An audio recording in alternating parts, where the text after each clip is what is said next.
Creator Breakfast starts right now.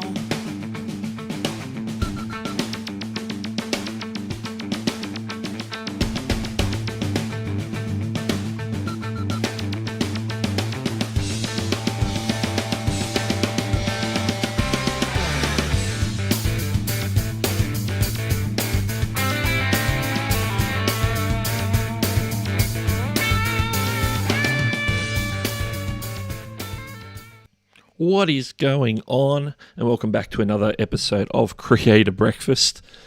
This mic's good. We're here. How's everyone? How is your fine Saturday morning or whatever time of the day it is where you are? For me, it's 9:47 p.m. I know for some of you're just getting up and starting your Saturday. Most of my Saturday is already over, but we're here hanging out. There's people from different parts of the world who are coming in now. It's mid-afternoon in some places. It's middle of the night in others. And it's the early morning in many parts of the US. Coming at you at 7:48 a.m. Eastern Time, as Fully Involved Media Group has just mentioned there. It's Creator Breakfast, nice and bright and early. My drink of choice, as always, is the trusty water. And that's what I'm sticking with today. So make sure you've got whatever your beverage of choice is. Oh, excuse me. Yes. Already getting my throat there. Maybe I need some of that water. Whatever your choice is, if it's coffee, tea, juice, Coca-Cola, whatever it is you might be drinking today, make sure you've got it on hand, and we'll settle in. And today, as always, we're asking, well, I'm not asking, you're asking the questions, and I endeavour to give some answers if I can, of course. Creator questions that you might have coming from whatever you might have going on your channel or in your part of YouTube right now, or social media. And as always, anything goes pretty much, but we like to keep it on topic around content creation where possible. But yes, as the banner says, it's Creator Breakfast Live. Now I did a live stream on, I think it was my Thursday evening, so it was Thursday morning in some places, where I did what was called, where was it? Let me jump over here. It was called Office Hours. That's the thumbnail from the live stream there, where we troubleshooted some issues that people were having with Streamlabs Stream Live, and it turns out that it's probably a bug because I was getting the same issues, and we're experimenting and troubleshooting with both ways of doing it on an iPhone, and we even gave it a run through on the old Android device as well. So we did that. That's a live stream format that was introduced on Thursday, and we might do more of it in coming weeks, where I will go live and just basically help you troubleshoot practical things, where I can pull stuff up on the screen and show you how to do things.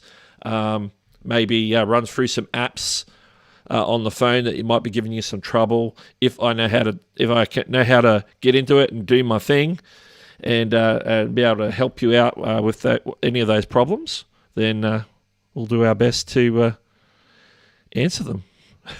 But that's the gist of that. That live stream format is going to evolve over time. But basically, I'll probably open up for an hour and just do any live troubleshooting that we can do on those. So I don't have a schedule or time for that yet. It probably won't be weekly, but we'll get it happening very soon again. The very first episode was on Thursday, where we addressed a pressing issue with Streamlabs Stream Live app on iOS. And back to my camera. Here we go. There we go. Let's jump in, as we always do at the start of the show, and do some shout outs. People who are already in the chat, people who are joining before, or just coming in to the stream. Very first in was the Fully Involved Media Group. Welcome.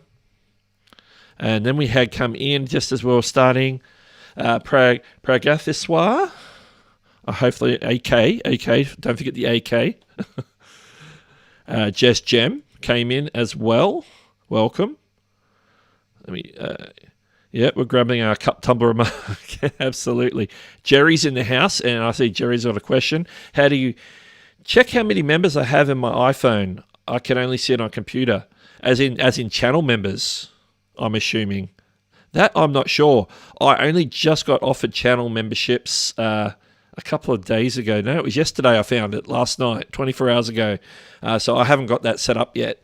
The app, unfortunately, the Studio app is lagging behind the desktop features, but I do hear from some of those people who are in the know that they're working on a big update. I don't know when that's due, but hopefully that'll help with some of the membership stuff, because I don't think that any of that stuff is in the app at all. So unfortunately. So yeah, desktop is sort of still necessary for a few things. And like for example, channel art on your phone, that's a no-go for uploading unless you go on a browser, and it gets a bit fiddly. So you can do it, but it's a lot fiddly. Once they add that natively in the YouTube Studio app, that's going to be real good. It's going to be real good. Shelby's Corner is here with Poggers. I forgot what Poggers is. Poggers. Business growth ready. That's Michael. How's it going? I recognise the profile picture there, even though there's a channel name change, or it's a different channel. How's it going? How's everyone going? Well, we're just going to take it easy tonight. I don't have to rush for time today. I don't have to finish up because there's no Nimmin Live today. So if you're looking forward to Nimmin Live at 9 a.m, it is not happening today. Nick is taking a very well-deserved morning off. He's been very consistent with Nimmin Live for many, many months through COVID, and yeah, we'll give him a day off. So yeah, anytime you've got questions, drop them in the chat. We'll and look at those at any time. So I'm going to go through a few announcements and different things that I've got to mention. But as things come up in the chat, we'll hit those, of course, as well. Let us go. Let me see where I've got all this set up. I'm going to jump back over to this screen for a second, and we're going to go and turn that off. We've got our nice little background. Look at that. Have you seen that background before? It might sound familiar to a couple of people that's coming in. I'll talk about that shortly. I talked about office hours already. We did that from the top of the show. And then I'm going to go back here right now. Here we go. All right. Now, Jerry says, I'm hanging with Bald and Bankrupt next week and can't wait, man. That's awesome. That's good. Free to Laugh Now has just jumped in as well. Sweet background. Oh, I'm assuming you mean the overlay background and not this background. That's cool.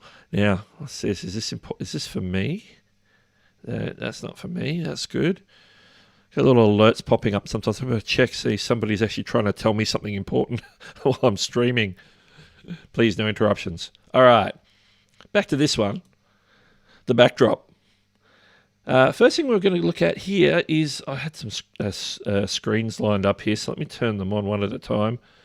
I'm working backwards because the office hours was the culmination of comments that came from my video that I put out. I think it was last Monday or the Monday before? Time flies. I think it might have been last Monday. But it was the UI update on Streamlabs Stream Live app. And what I did is I talked about, I basically went through and showed people the new UI and where everything is now in the Streamlabs app on iPhone. Now, the Android app hadn't been updated, but the iPhone app had just after iOS 14 came out. So I went through and presented that. And generally when I do a Streamlabs video, I get a lot of Streamlabs questions. And that's when people were starting to have the same problem on that. They were getting the same issue, which is the issue that we addressed in the office hours. And that led me to this community post from earlier this week, where I posted this image. It was where I came up with the idea for the office hours live stream. I thought a lot of people are having the same issue with this app. So what if I could troubleshoot it live where people can watch along and see what I'm doing and see how I'm doing it to troubleshoot things where they might be able to learn something from that. And at the same time, we're helping people in the community. So that's what happened here. And the wonderful thing about that was, it's a content idea I probably wouldn't have had otherwise, or maybe for not for a little while. It was a lot of great ideas stem out of comments that come on YouTube videos. Sometimes I've done videos on a particular issue. I've done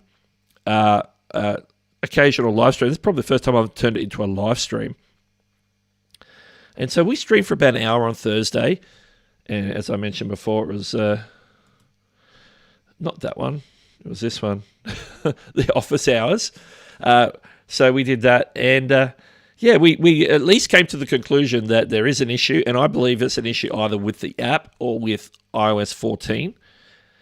And I'm not sure which is which at the moment. And I've had no luck since Thursday's stream. In my brief time looking for a solution online, I found nothing on Streamlabs forums in regards to the issue. So, I don't know.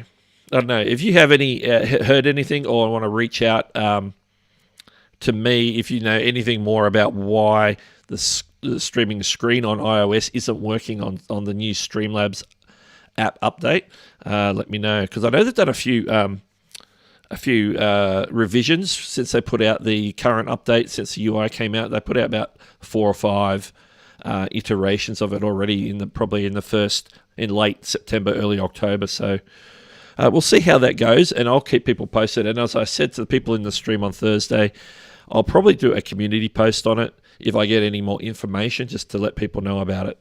And I'll probably drop it in maybe this stream as a mention as well.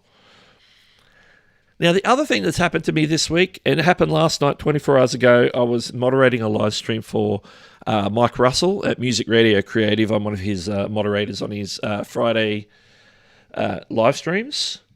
And I got off that live stream. I was doing some things. I jumped into the back end of my channel and doing some, answering comments as you do as a YouTuber. And I found, as I went through, and sometimes I'll jump into the monetization tab, and I found out they say, hey, you could do memberships. So I'm like, okay.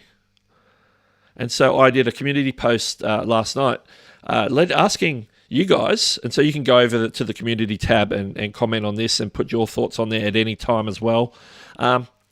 If I did YouTube memberships, what sort of perks would you like to see me have on there? What would be good? And then the other question, I put a little pin comment there earlier today asking what your thoughts were on actually me and what price points would be a good idea, because I realized I was looking through some of the instructions on how to set up memberships and what we need to do. And the question that came to me was, there's a lot of tiers. You can start at 99 cents and go up to like $99. And, I'm probably not going to ask people to join for $99 a month. That's crazy. But what's a good 2, maybe 3 price points for tiers? And what sort of perks are you looking for from me and for the type of stuff that I cover on this channel? On a monthly, regular basis. Obviously, we'll probably, if there's anybody who's a member, we'll end up doing member live streams as a starting point. But there's other things that we can probably do as well. So if you have any thoughts on that, make sure you hop over to my community post. You'll see that the image there that's on the screen. You'll know which one it is, and it's the most recent one as of when this stream is live anyway. So let me know. And so that's a little summary there right now. I'm going to jump back to full screen camera, and I'm going to hit the comments again. First off, 46 Gang has joined the stream. Thank you for tuning in. KTP Wrestling as well has come in. And Jackers is here and mentions questions, so he's going to come inbound with a question, I believe. Now, Jerry asks, what's the best free app to do end screens? Or do you do channel spice ups for creatives?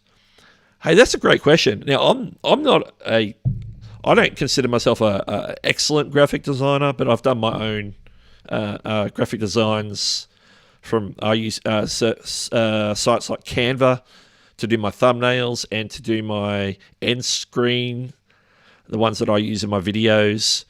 So yeah, I haven't thought about doing it as a service per se. I am working on a little project where I've got stuff that is related to art and stuff that is related to video content that people can actually purchase or download. So there might be some free items as well, like a storefront where I might have certain title options that you can pull down and use on your YouTube videos, things like that. I'm working on that. That's a long-term project because I need to create that and get that set up on like a Shopify so that I can send you guys, say, hey, here, I got all these templates and or lower thirds and different things and put them up. End screens might be an option for that. So where we might provide some sort of generic end screen where people could go and customize them. One good place for something like that would be Roberto Blake's YouTube starter pack, which is a lot of thumbnail templates, end screen templates, and a lot of other stuff as well. I'm not sure if I've got a link handy for that. Let me have a look if that's already in my Stream Deck. I can just post that in the chat real quick. Yeah, I do. I'll put that in there if anyone's interested in there. So that's one option. The other option I would say, yeah, that went out. There it is. I have to wait for the little green tick on the Stream Deck. So YouTube Starter Kit, so if you want to check that out, that's a one-time purchase and you get basically access to the whole starter kit for perpetuity, basically. And Roberto and his team will be adds more content to there every so often. So you don't just get stuck with what's there now. They'll add things in the future. But they have a variety of artwork that you might need for YouTube that you could pull down as a PSD, put it in Photoshop or Photopea or GIMP or whatever you edit your graphics in, and you can actually customize that for your use. You know, if it's a thumbnail, you can change the title, change the pictures around, maybe change some colors to match your channel theme. So there's that option. Another site you could go and check out for some elements like that, I think they might do end screens, is Placeit. Placeit has, let me have a look. Placeit, let me put that up on the screen for you for a second. So Placeit is there. I'll drop the link as well. So that should be coming into the chat in just a second. Placeit is a good place. They do, they have social media templates, thumbnails for videos. They do video intros, logo design. So you can basically go on there. It's like self-serve. You go on there and make everything, and then you download it. There's a fee, of course, because it is a professional service. They make mock-ups for T-shirts. So you do a T-shirt design, you can upload the design, and they'll give you like a picture of some nice-looking people wearing your T-shirt, even though they're not really wearing your T-shirt. Mock-ups with phone screens and computer screens and different things like that. Real professional-looking mock-ups, designs, logos. A lot of starting videos, like starting video at the beginning of my stream. I did that on Placeit. So you can check that out. That's another place. They will have, I think they might have end screen templates, but I'm not 100% sure, but it might be a place to just go, because it doesn't cost anything, just go have a look and see what they've got. So that's another thing as well. So let me take that off the screen again. So a couple of my recommendations. Now, you said free app for end screens. Let me see. If you're talking about apps on phones in particular,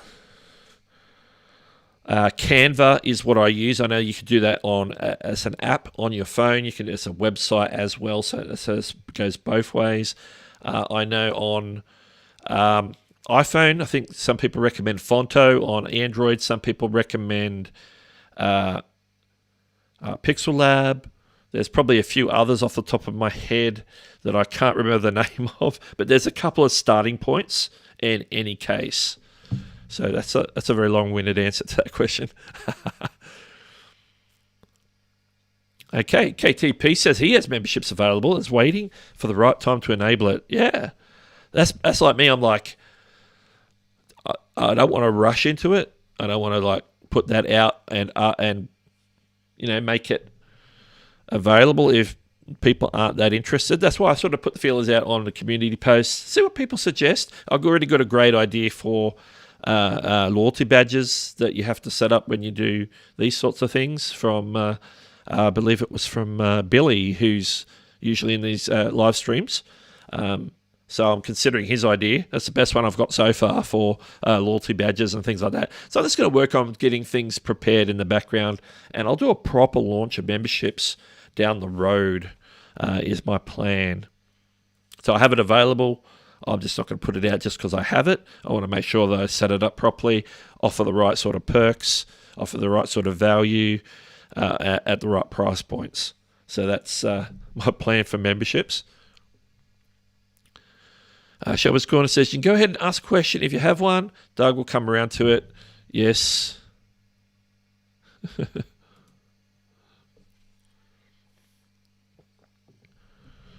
A bit of talking back and forth. Here, her parenting choices. Auntie Amy is here. Asking this is a very good question, though. And welcome to the stream, by the way. Normally it's 30,000 subscribers. Like, I know creators who waited till they were 50, 75,000 before they even got given it. But what we found, particularly since COVID started around February, March, and into in the middle of this year, YouTube started offering it to lower tier creators who are definitely below 30,000. And the last I looked, they still said on the website that it's in beta. So they're basically just handing it out randomly. I guess they're still testing it, even though it is more of a fully formed product now, and there's a lot of people running it. If you're a gamer, you can get it at 1,000 subscribers anyway.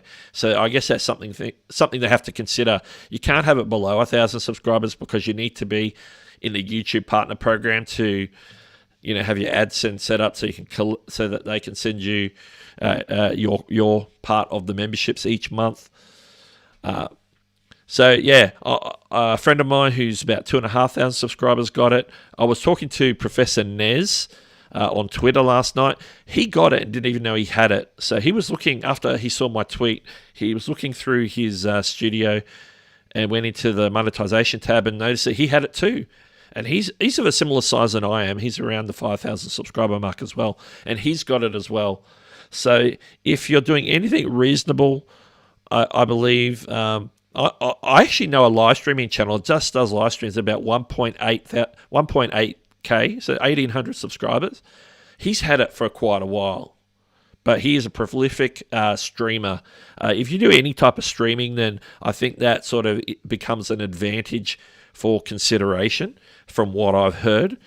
Don't quote me on that, but that's what I've heard about memberships in regards to who they decide to give it out to.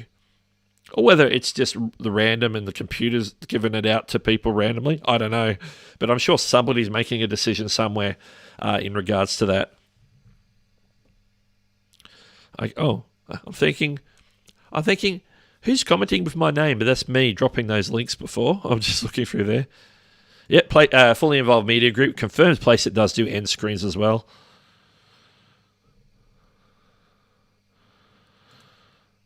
There we go, Jerry. We'll check it out. I've got a couple of commitments at the moment, so we'll see what my schedule is like on that one. And Rachel, thank you for coming past the live stream. A hello host and a thumbs up. And James Travels. I had to ask, YouTube at 200K to remind them about membership. It's so random, isn't it? It's just so random. I'm tempted to open up the support page and see what their current... Because every time I look, it still says it's in beta. And so it's like, well, when it's in beta, we can do whatever we like and just give it to random people who are less than 30K and give it to random people who are way over 30K, who've been waiting for it. It's the only word I can give it is random.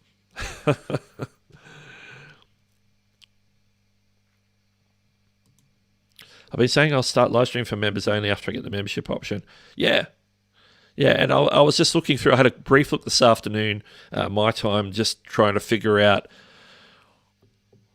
what all the things you need to do to set it up, and what they suggest as things that you can do. And I noticed that there's options for members-only live streams, members-only content. Obviously, there's members-only community posts, so that you can communicate. And if you've got multiple levels, you can say, I want this to be, this is for X level members, and this one's for Y level members. So you can address them individually.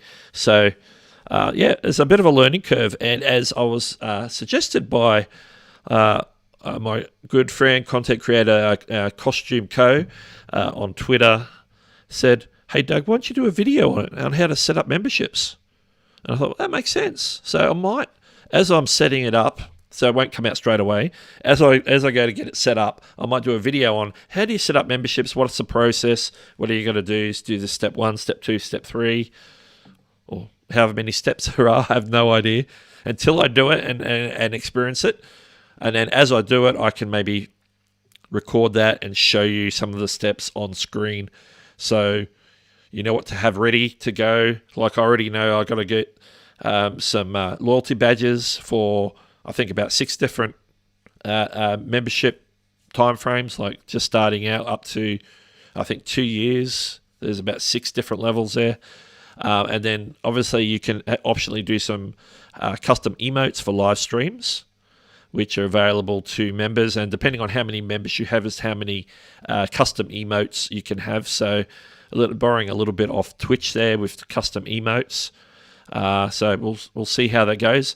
I'll definitely do that as a video down the track as I put that together. So as soon as you see me actually launch memberships, you'll know that shortly after that you'll probably see a video on it.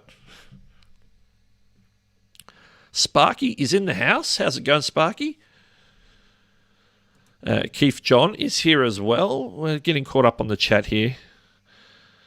And I forgot to mention, In the Garden of the Blessings is here as well. I went past your other message. I think I went past this one before. There we go. Everyone's saying hello to each other, which is always good. Now, this is a great question. How to make your own emojis is what I need to find out. I don't want to turn on memberships so I can figure that out. Now, this is the information that I have so far. Let me open up. I did some screenshots from the support page on memberships, just to where they give you all the requirements for the emotes or emojis and the loyalty badges. So let me see where I filed that real quick. Just need to open up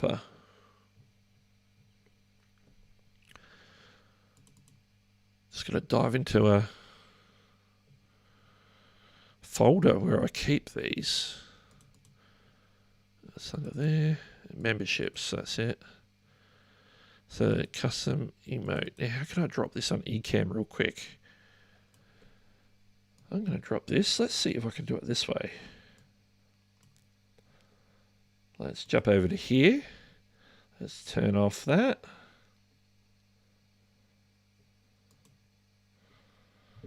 And can I... Boom. Look at that. Okay, for custom emojis, you can upload a GIF, JPEG, or PNG file. If it's a GIF, it'll only be displayed as a static image. It won't show the motion, so you can't do an animated emoji. The file size for each one needs to be less than 1 megabyte. The image dimensions, the preferred image dimensions, are 48 by 48 pixels, but you can do them up to 480 by 480 pixels. So you can do a high-res image and then shrink it right down, because obviously emojis are really small.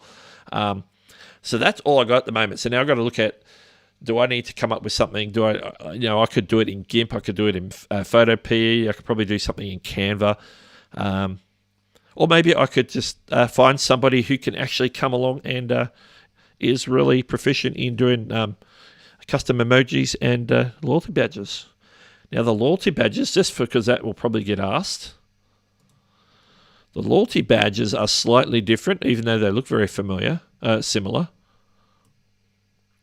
For the loyalty badges, they can either be a JPEG or a PNG file. Again, less than 1 megabyte, but only need to be 32 by 32 pixels. And it says there they'll render as 14 by 14 in comments and then community tab, and they'll render at 16 by 16 in live chat. So that's what we got to work with. Basically, you can open up a graphics program like Photoshop or GIMP or Canva. I guess you could do it. Any of those that you might do, any like a thumbnail or an end screen or anything like that in. You can open that up, make a template that's the exact size you need it to be, and then you can just see if you can work out something that actually looks good when you shrink it down, and it's about the size of an emoji or an emote. So, yeah. See how that goes. I'm not sure if there's any particular app that's purely for making those. I haven't gone that far down the road for research yet. I've only pulled out the dimensions, so I knew how big they needed to be, because that's where you got to start when you're doing these things. Let's go full screen, shall we? Here we go. Oh, not that one. That doesn't count because there's no Nimmin Live today. Let's go to the other screen. There we go. I don't need the countdown because there is no Nimmin Live. Simply Beth is in the house. How are you? Welcome. And Bill's here. Say hi from Switzerland. It's getting cold there. All right. Where do I get that background? You mean the background that I was dropping those pictures on? That actually comes from streamertemplates.com. I'll drop a link for you on that as well, if I can find it. Drop that, and I'll show you. Basically, it comes from a live stream template package. Works well on designed for StreamYard. So you get a whole folder full of templates, including backgrounds. Ones like the one you're looking at now, where they're showing products. You can have ones that have the squares cut out for when you have guests on StreamYard. But I'm using this in Ecamm Live, so you don't have to use them in StreamYard. You can use them in a lot of other streaming programs, and you can pick which ones you want to use. Now, the pack that I've got is Edges, which you can see in the image there is actually an orange pack. But all I do is load it into Photopea, and I can change the color. I can add the text like you're seeing now. This one was done just in Photopea, just by loading it in and changing the text and adding the image. And then you come up with like simple live stream graphics like this. And so that's a place to start. So they have a couple of free options over there on streamertemplates.com. So you can use the link there that I shared to go check that out. And they also have some paid templates. And they also do personally design ones. So if you want them to just do you a set from scratch for your purposes, using your brand colors, using your logo and things like that, they'll do that for a fee as well. So that's like an on-spec service that they do. So you can contact them for that through the website. So that's where I got mine from. So I just used the basic background, changed it to a blue because I like blue, and then we went from there. Good question. Keith John says, question, how do I get my first 100 subscribers? I hit 90 not too long ago, but I kept losing and gaining. Yeah, a lot of people, especially towards the end of September there, they were talking about losing subscribers. And what that usually is, especially when it's a noticeable loss, is YouTube are purging accounts. And you might have seen some of these accounts commenting on your videos. They're purging these accounts that are bots primarily. Also, accounts that have been being terminated for spamming or other violations where the account doesn't exist anymore. Because basically, if an account doesn't exist anymore on YouTube, then they can't technically subscribe to anything. So that's why your subscriber count adjusts, because they're removing that account, and therefore anything they're subscribed to, you'll drop a subscription right there. You'll drop another subscription right there. And so when they do that in like a mass purge, that's when you see the subscriber count drop. Now back to the question. Well, that's hard. That was part of the question anyway. How do I get my first 100 subscribers? You're so close. So what you've been doing up to now is good. You just got to keep being consistent. I think for your first 100 subscribers, you're still in the place of learning what's going on YouTube, learning how to make good content. I think this is true for the first 1,000 subscribers or your first 100 videos maybe. You're still learning the ropes. You're still figuring out how to make videos.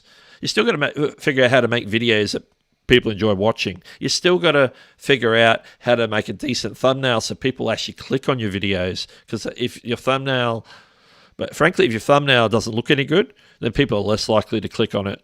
So you got to learn. So basically, you're learning a lot of skills. You're learning to be a basic graphic artist. You're learning to be a videographer. You're learning all the SEO and stuff for the background, how to title a video, how you do your descriptions, how to maybe put some tags in there that'll help things along. And then learn how to promote your video, maybe share it on Twitter or Facebook or whatever other platforms you're in groups that are related to your niche, things like that, just the promotions. So there's a lot of things you can do, but basically, if you keep consistent, you're going to get that. You're not that far off that 100, so you'll get that 100. And once you hit that 100, make sure what you do is go and get your custom URL so that you can go, hey, you can find me at youtube.com/Keith John or whatever you want it to be. So you can give that out instead of, oh, here's my link. It's youtube.com/C/ABC123XYZ, the long channel name, random channel name that they give you as a URL. Okay, I'll just say Auntie Amy says, where do you find the option to enable memberships? I'm searching through and none of the stuff is where it used to be. Okay. I think I could do one better. I think I can show you where it is.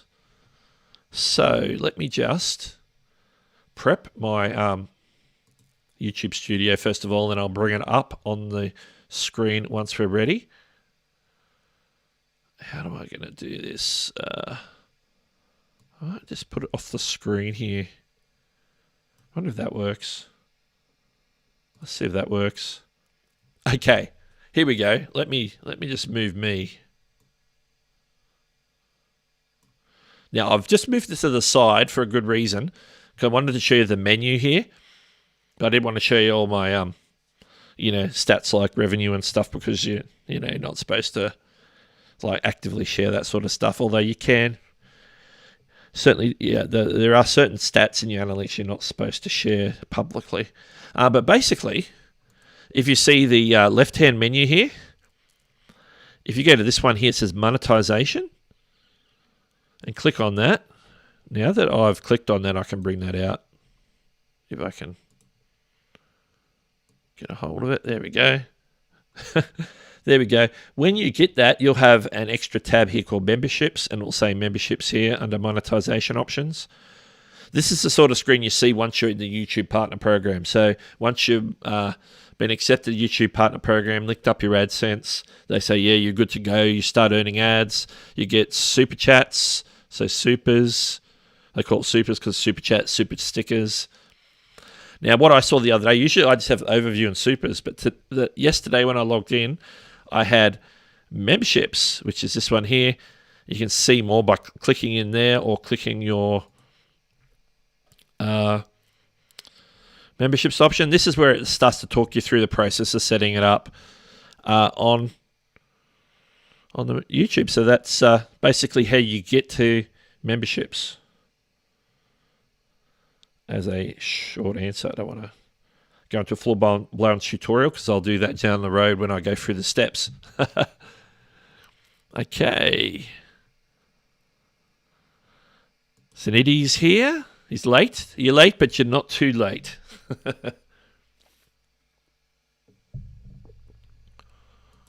Yes, indeed. As Rachel said, give us a thumbs up. If you're here, you're hanging out. Leon X Gaming. Oh, I hope that's how it's pronounced. It says, hi, welcome to the stream. How you going? Sparky says, best place to find subscribers to your channel is to go into live chats that are related to your content, take part in the chat, people find you. Yeah, being known in the community is a big one. For me especially, being known because I'm not just because I am a moderator in a lot of chats, but I'm hanging out in a lot of chats. I'm participating. Also participate in groups on Facebook. You could do it in groups on Reddit. If you join some Discord servers around your topical niche, and depending on what sort of niche your channel's in, maybe it could be something to do with Pinterest or Instagram or Twitter. Just getting known in various areas around your content is a great way to be for people to discover you. At the same time, you're discovering other people who you can connect with. Like you might say, oh, this person's doing similar content to me. I never knew who they were before. So you might check out their channel and start watching them casually as well, or maybe intently if you really enjoy their content, and might lead to a future collaboration or something like that, because it's all about, as a creator, it's all about the creator community and helping one another.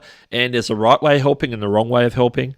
The right way of helping is the whole philosophy of a rising tide lifts all ships. So you're helping someone in regards to making great content in your niche. It lifts other people in the niche as well. They're not competitors. They're actually compatriots. You talking about a subject and they're talking about the subject. When you know how YouTube works, if your two channels are covering the same subjects, YouTube's going to recommend your video on their video and vice versa. Especially if they're performing and people are digging the content, they're going to get recommended. So that's how the rising tide lifts all ships, because you're talking about same sort of things. People who are interested in that are going to be suggested your content, and to be suggested their content. So you'd be watching one or the other, and so everything lifts up. So you got to use YouTube and the way YouTube works to your advantage. You can't go against the grain and do your own thing. That's why you got to work with how YouTube works. And it's a process to learn this thing. I've been on YouTube for, I've lost track of time, but it must be like 3 to 4 years now. Not on this channel in particular. I think this channel's about 3 now, or coming up to 3. I lose track of time. Time goes so quick. But over time, things start to click. As you get into it and you progress on YouTube, things start to click. You start to figure things out. You start to get in the flow, and people go, and you go, hey, I actually know what I'm doing now in this area. I think I understand how thumbnails work now, or I think I got the gist of doing titles, or I think I've found a format of my video that actually works and doesn't lose too many viewers at the start of the video, things like that. And some things you pick up quickly early on, some things take longer to learn. I don't know where I'm going with that, but that's going off on a tangent. Now Sparky said, yeah, I was just reiterating what Sparky was saying. That's what I was doing. Simply says, suggest you stop focusing on subscribers, focus on making content offers value. Well, that's true. Probably the more important out of the two, because people say, subscribers, views. I think views, if you don't get views, then you're less likely to get subscribers. If people aren't seeing your content, then you're less likely to get subscribers. If people are seeing your content, then you're more likely to get subscribers. So making videos that people enjoy so they come back and watch more videos. So getting people to come back and watch more, and to come back and watch more is what your goal is, basically. And the content is king. It's like if you don't make, you can make 100 videos, but if nobody wants to watch them, then nothing's going to happen. So you got to make great content. You want to get people to actually click to get into your content so they know it's great. I see a lot of people say, hey, I make really good videos, but nobody's looking at my videos.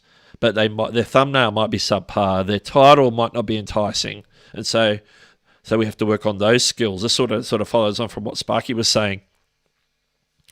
You got to do the right things to get the right results. All right, let me keep going. I could go off on a tangent. Thanks to the info, man. I've been here on 2 years and I still have more to learn. Hey, I know people who have been on the platform 10 years plus, and there's always something new to learn. Not only is YouTube putting out new features that you got to learn, but sometimes you have to pivot and do different things that you might have been doing like 2-3 years ago. You might have to do it a little differently.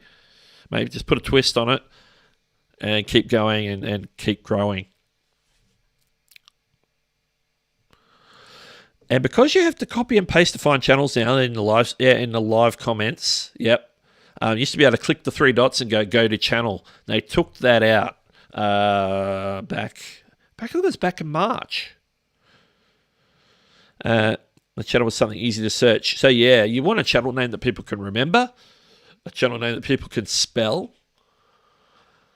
So if it's your own name, maybe that's good. But yeah, if your channel name is XY heart kissy, I love YouTube 547643229. So like, people aren't going to remember that. So if they see you and they want to find you, they're not going to remember. So you're doing yourself a disadvantage by having a complex name. All right, where are we?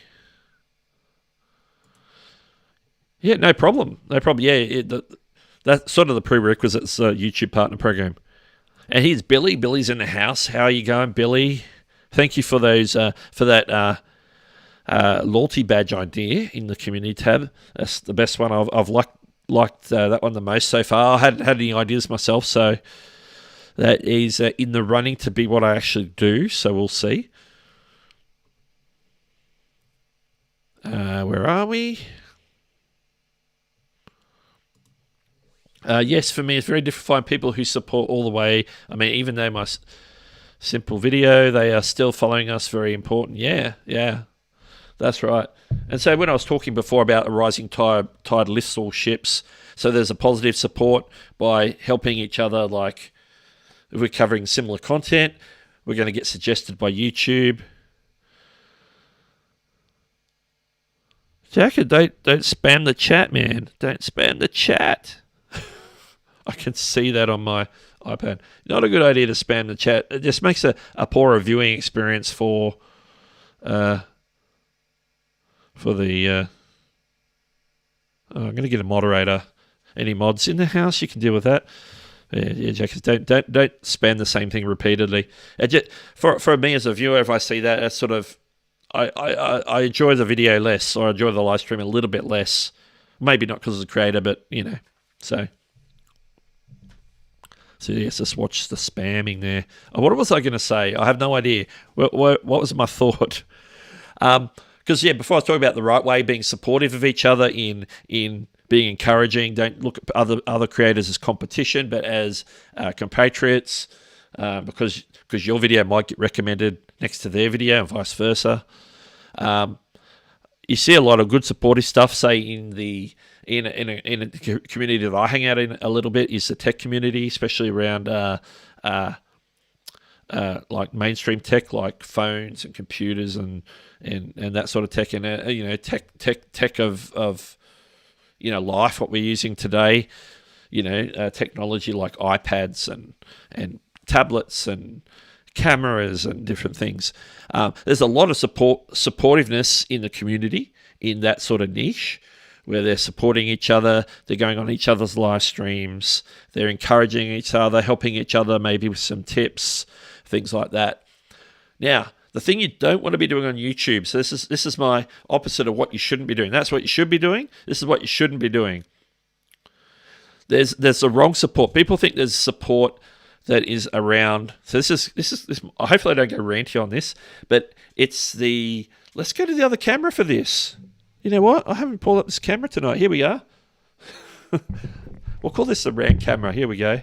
Let me just move my mic. But basically, what we're talking about here is the wrong support, which would be like your sub for sub or support for support. If you subscribe to me, I'll subscribe to you.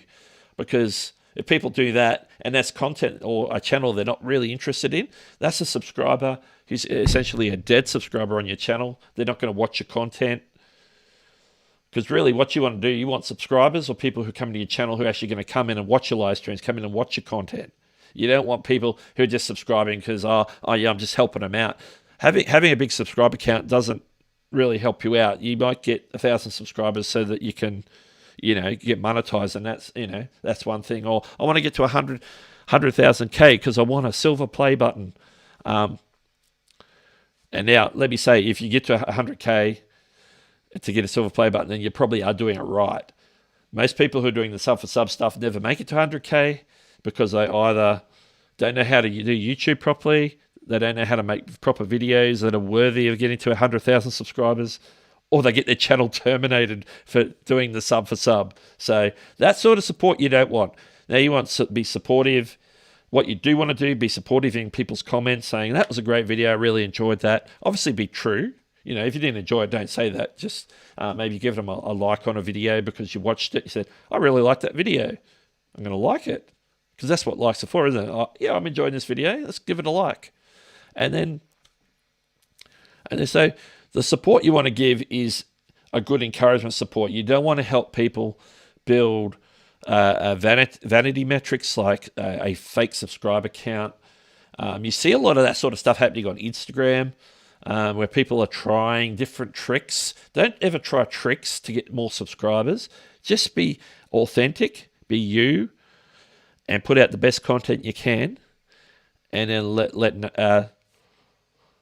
let fate take its course, I guess you could say.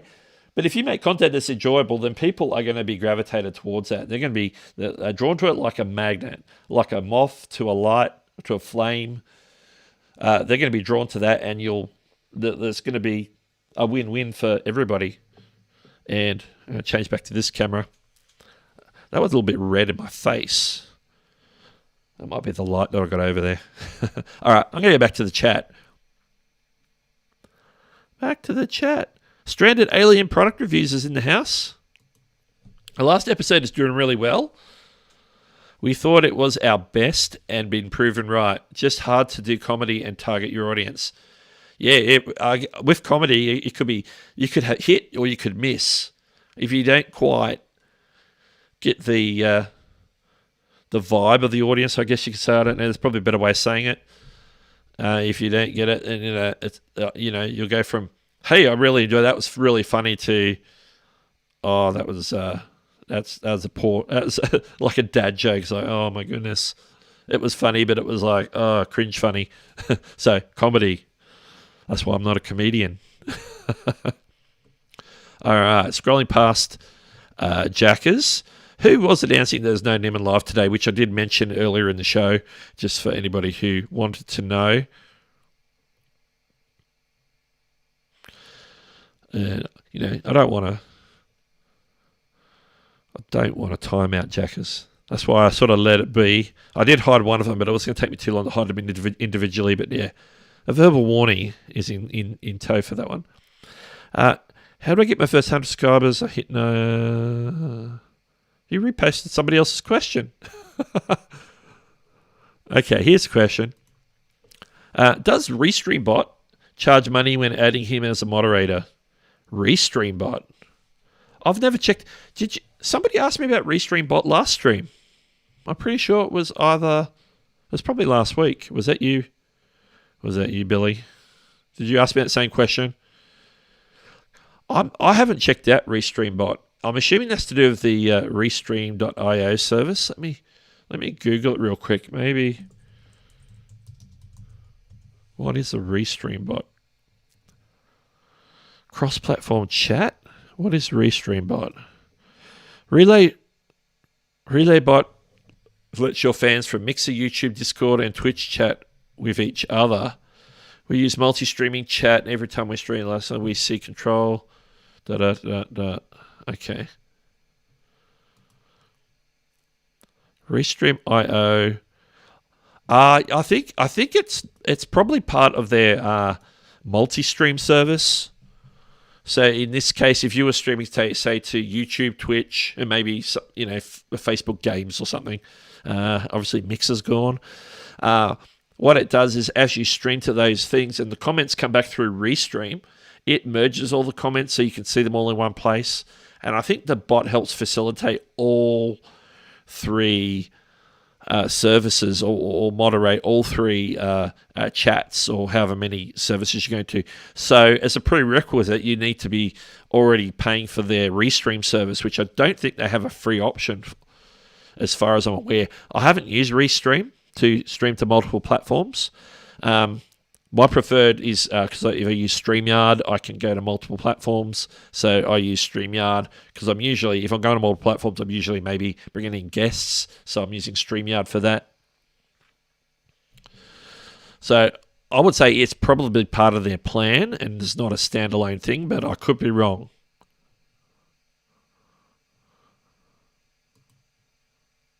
What do I know at math? I know 1 + 1 equals a window. That's what I know. James is here. How's it going, James? Good to see you here. Scully, how's it going? Everyone's coming in. Everyone's getting up. It's early, I know. People are starting to come online looking for their Nimmin Live fix.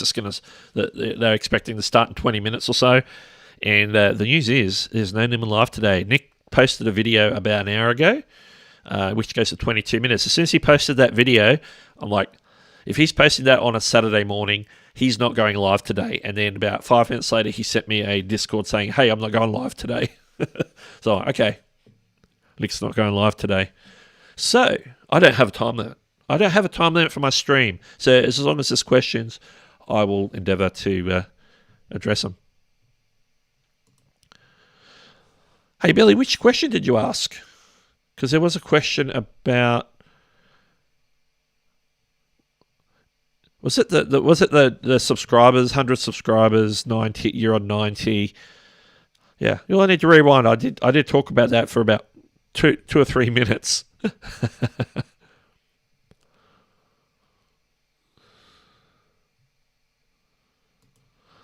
It's either really early or extremely late for some of us. Yeah. For me, it's 10:45 p.m. So yeah, it's late for me. It's pretty early for some others out there. For anybody also doing comedy, the lesson we think we are coming to is that you have to target a topic that is really trending. Yeah, that makes sense. Because that's like there's already proven interest at that time for that topic. So if you're doing like comedy around, I don't know what's going on at the moment in the world apart from presidential elections, COVID. What else is going on? So, yes. And that's not the one I clicked on. There we go. Yeah, later on after the stream, that's a great idea. If you haven't already checked out Nick Nimmin's video that he just dropped, it's a 22... For Nick Nimmin, that's a long video. It's a 22-minute video. And it is on the 10 mistakes new YouTubers always make. So if you're a relatively new YouTuber, I haven't watched it yet. I'm going to watch it after this stream myself. But I can guarantee you it's going to be fire. There's going to be something in there for you. If you're a relatively new YouTuber, there's 10 mistakes. You're probably making at least some of them. And even me, who's been on the platform for a few years now, I'm probably making some of them as well. So, yeah. Absolute Real Joe is in the house. How you going? Morning, evening, afternoon. That's exactly it. Billy's 8:44 a.m. Billy must be... You're on Eastern time, I believe. 8:45 a.m.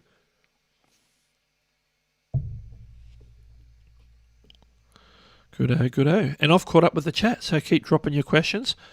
What I'm going to do now, I'm just going to jump around. What else did I have? We talked about already... We covered the fact that, YouTube are giving me memberships. So we talked about that. We'll roll that out as that comes along. As I work things out, I'm gonna go through and work out all what I want to do. Get my perks sorted out. Get my price points sorted out. Get my custom emojis and my loyalty badges all ready before I pull the trigger on anything. Obviously, you need to get all that ready anyway. Come up with some really good ideas, and for the people who have come in since we talked about it earlier, if you've got any great ideas of what you'd like to see as a membership perk or whatever level it might be. I've got a community post. It's the most recent one on my channel. You can leave a comment on that. I go back and check those, where you can share what you think that I should offer as a perk. And also the secondary question, which I put in the pinned comment, is what price points would be good. And I'm considering a maximum of 3 levels. I might just stick with 1 level. But if I'd say I did 3 levels, what would be a great price point for memberships? Or a great couple of price points? Bonus points if you do the price point and say, for this price point, I would like this perk. But if I pay this much more, I would like this perk.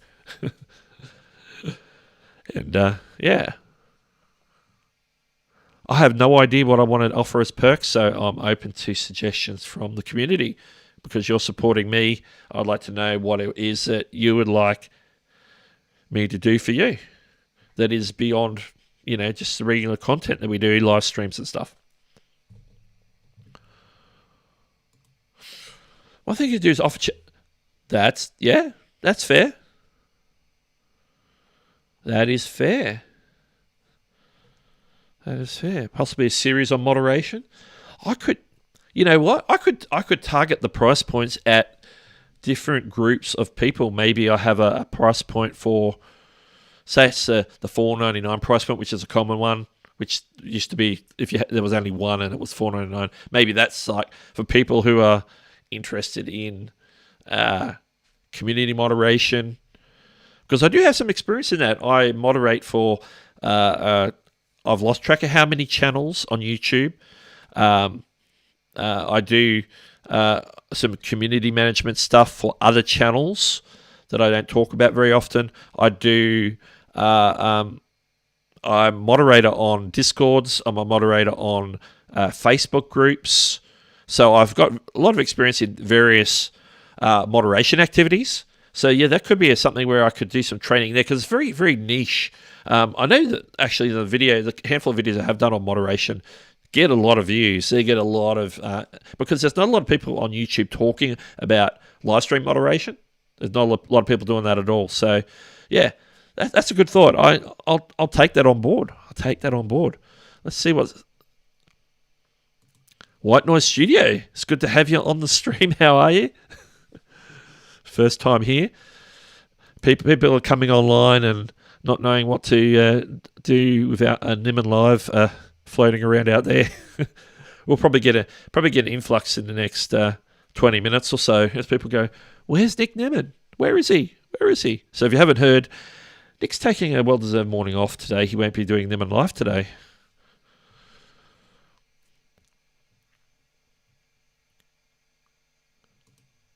Most of us are moderators for elite. Yeah, that's right. Once you've been in a community for a while and you get known, then people, because streamers typically appoint people to moderate for people, moderate people who are trusted in their community. So you have to be known in your community first and trusted.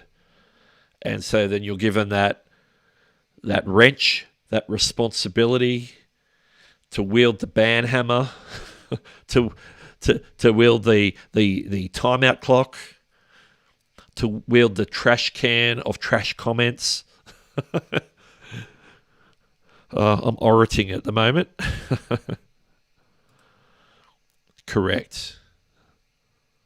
And Kubo, how are you going? Hello. You'll share this live. Thank you very much.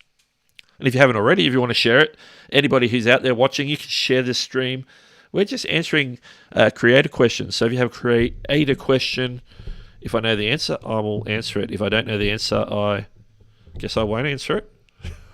But I will hopefully try and point people in the right direction if I can't answer it. Yeah, I've heard that before, Scully. I've heard that before. Digital Tools of the Trade is here. So even Billy is a moderator in 6 streams. Look at that. That is cool. Especially in the gaming community, moderators are very common, especially when you get like a large influx of viewers, whether it's on Twitch or YouTube or whatever platform they're gaming on or streaming their game on. That is something that is common in the gaming areas. Is you're invariably probably going to end up as a moderator somewhere if you're a creator yourself and you understand the moderating process on Twitch or YouTube. Did I say Nick? That's not the one. Okay, Ecam, I'm clicking on messages and you're putting up the wrong ones. Did you say Nick is not going in today? Correct. That is correct. I have a message. I had a Discord message from Nick confirming it, because when he dropped his video about an hour and 15 minutes ago, hour and a half ago, it's odd that he would be posting a video right before a live stream, because he doesn't do that. I'm like, okay, he's probably not live streaming today. And then he messaged me and said, I'm not live streaming today.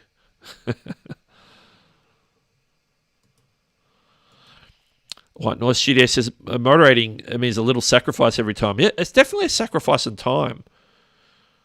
For example, I always cut my streams right before Nick Nemon goes live, because I know that I need to be. I'm one of his moderators. I need to be over there, and then I'm there. I'm committed from that time right through till he ends, and that's like, for me, like this time of year, it starts at 11 p.m. for me, so that's like the start, and he goes 3 hours. So that's like 2 a.m., 3 a.m. And then in the old days with D, when they did 6-hour streams, in summer, I'd be going to bed when the sun was coming up. It would be like 5 a.m., 6. Like I remember one time, I was still up and getting ready for bed, and it was like nearly 7 a.m. So it's a sacrifice sometimes. And sometimes there's channels I moderate for. They live stream when I'm asleep because I'm in Australia. They're live streaming in the US or something. And I just, sometimes I'm just asleep, so I can't always moderate. And the good thing is Nick streams on a Saturday, so, I can be flexible with my time a little bit more. But yeah, as White Noise Shooter says, there's a little sacrifice there of time. Time is a big sacrifice. My block's strongest man is here. Welcome to the stream. In the Garden of Blessings is moderator for 3 channels.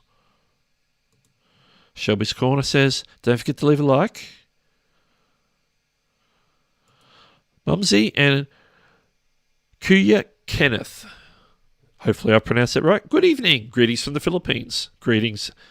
You're a few hours behind us here in Australia, so I've been to the Philippines myself many, many years ago. I think it was 2005, so 15 years ago.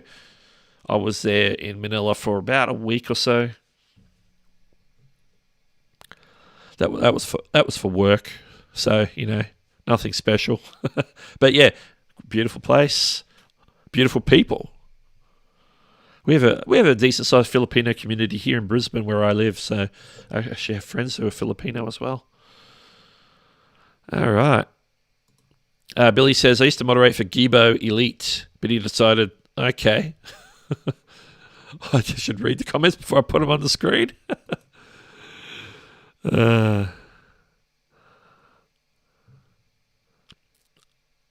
right.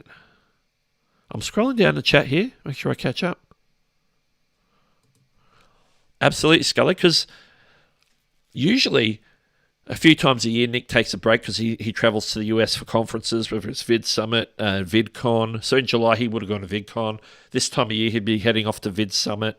There's usually Social Media Marketing World where he was in, I think it was March, and then he went to Mexico and then came back just before they closed everything up for COVID. But since he's been back, he's been live streaming every single Saturday for like probably a solid 6 months now. So, a week off. He's well deserved. Well deserved.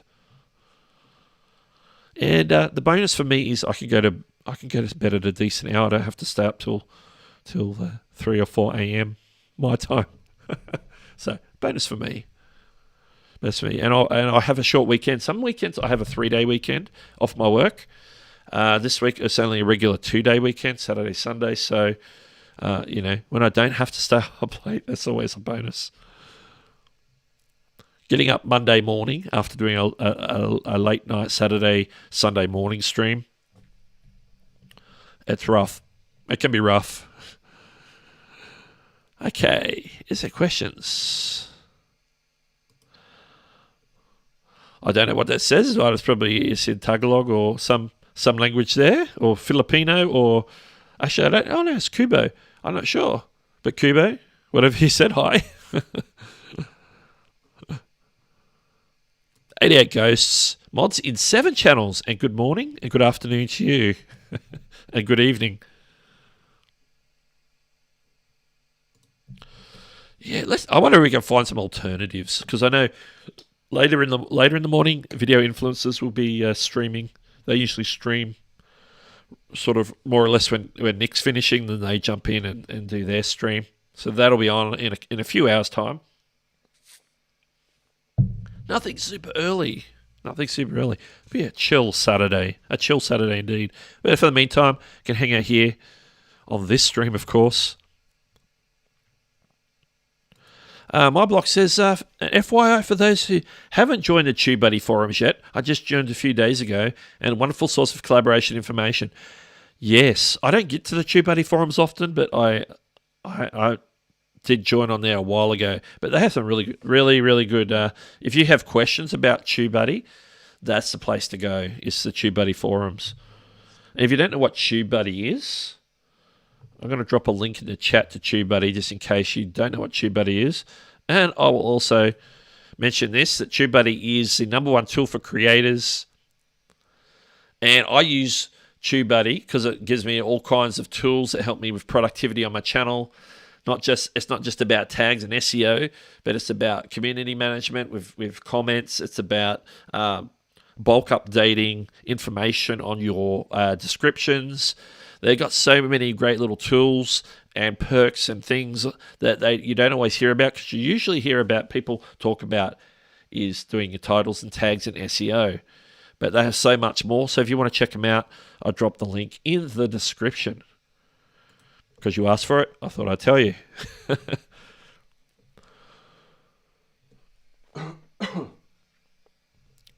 I'm expecting a package from TubeBuddy, actually. I don't know when. So you'll know when, because in the very next stream that I have, if I have my package from TubeBuddy, I'll probably show off whatever they sent me. I have no idea what they're sending me. They're sending me some stuff. We'll just call it swag. When they send me the swag, I'll show it off to you guys. Streaming or uploading, just keep doing it. That's right. You want to be consistent. Yeah. That's why I try. If you're streaming, you want to try and get a schedule, like stream the same time, stream the same day if you can, or days if you're a multiple a week streamer. Uploading, try to be as regular as you can.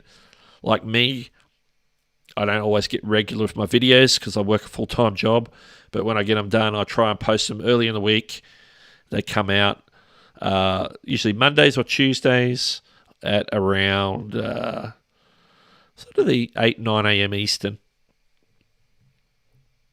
because I like to get them out for the US market, because my analytics show me that's when most of my viewers are watching. Yeah. It can be tough, but I'm a night owl. I like to stay up late, so it's somewhat okay.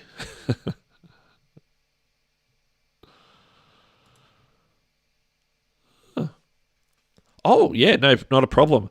Yeah, it's one of the things we do as moderators, especially on Nick's stream and a few other streams, is if you're a moderator, it's good to be, if you know the answer to a question, because people aren't always going to get the streamer's attention, especially in a real busy chat. That's the word I'm looking for. In a real busy chat, people aren't always going to get the attention of the streamer to get their questions answered. That's why Nick has a form, so you can submit them or you can drop a super chat. So as moderators, we also jump in, and if we know the answer, we try and answer the questions, which, sometimes people drop their questions just because they want the attention of the streamer. They want the streamer to acknowledge them. So they're only asking a question to get acknowledgement, not really because they're looking for the actual answer. Sometimes they are, sometimes they're not. So sometimes you'll see the ones that are just wanting the knowledge are saying, they'll come back and say, thank you so much for answering my question. And then that's a win for the moderators or whoever's answering the question. Sometimes you see them, just as a side note, you see them, they'll ask the question again. So, well, I just answered that for you. I tagged you and I answered it for you and you're still asking. Because they're not really interested in your answer. They want the streamer to answer. Little trick. When you've been on many, many live streams and moderating, you start to pick up what people are doing. You can tell what people are up to very early on with a bit of experience. I can't see all these emojis when they come through in these YouTube custom emojis when they come through on Ecamm. They're just words, they're not the actual picture, unfortunately. Everybody's chatting in different languages, which is cool. I love it. White Noise Studio says he uses Morning Fame and TubeBuddy Legend. Found they really work well together. Yeah, I actually do. To be honest, I do most of my SEO stuff in Morning Fame myself. I use TubeBuddy for it sometimes.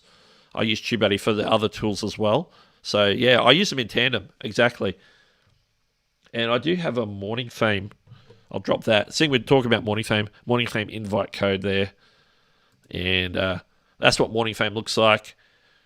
They can help you understand what's happening on your channel. They send you little reports to tell you your channel's doing well. Maybe this video did well, this video didn't do so well. So they give you feedback as well. So I really enjoy using the tools that Morning Fame has as well as the tools that TubeBuddy has. So it's a win-win. It's a win-win. Mr. Toasty's Gaming. Yeah, that's one of the custom emojis, so it doesn't come through properly, but it says stay home. Everyone's dropping. There's another one. Shelter in. Savage Scientist in the house. Good to see Savage Scientist here. Savage Scientist has been a subscriber of my channel since I think I was well under 100 subscribers. I think that was a few years ago now. Still here hanging. Jackers, we'll catch you later. Have a great day. All right, Mr. Block says I need a drink. You know what? I forgot to turn my background music on at the start of the stream, even though I opened it, got it ready. I didn't hit play. I have 10 new videos completed right now, so they're scheduled to release every other day. Yeah, that's great. Using the schedule feature, I schedule everything. That's excellent. Let me bring that back up because I haven't finished.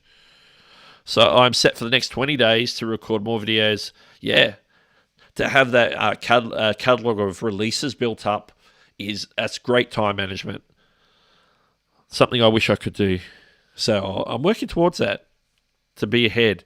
I remember another channel I did before I did this channel.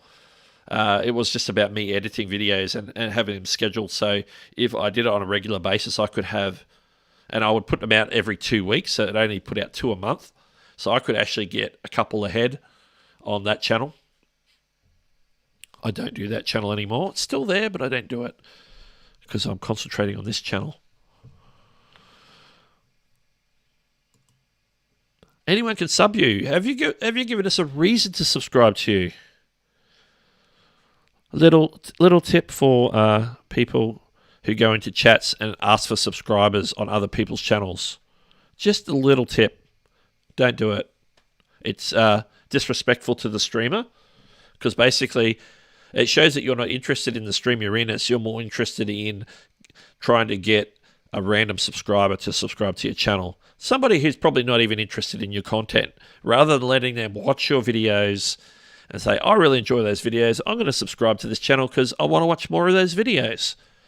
That's the only reason why you really want people to subscribe. You don't want people to subscribe because you're begging them in a chat. My number one rule is never beg for subscribers. and I will never do such a thing ever. And I recommend you do the same. Last night I saw my Discord spammed. Oh, yeah. Ouch. Yeah. As a person I'm an admin on one Discord. I have my own Discord, which I'm going to revamp and actually do a proper launch, because I've never launched it, never really talked about it on my channel.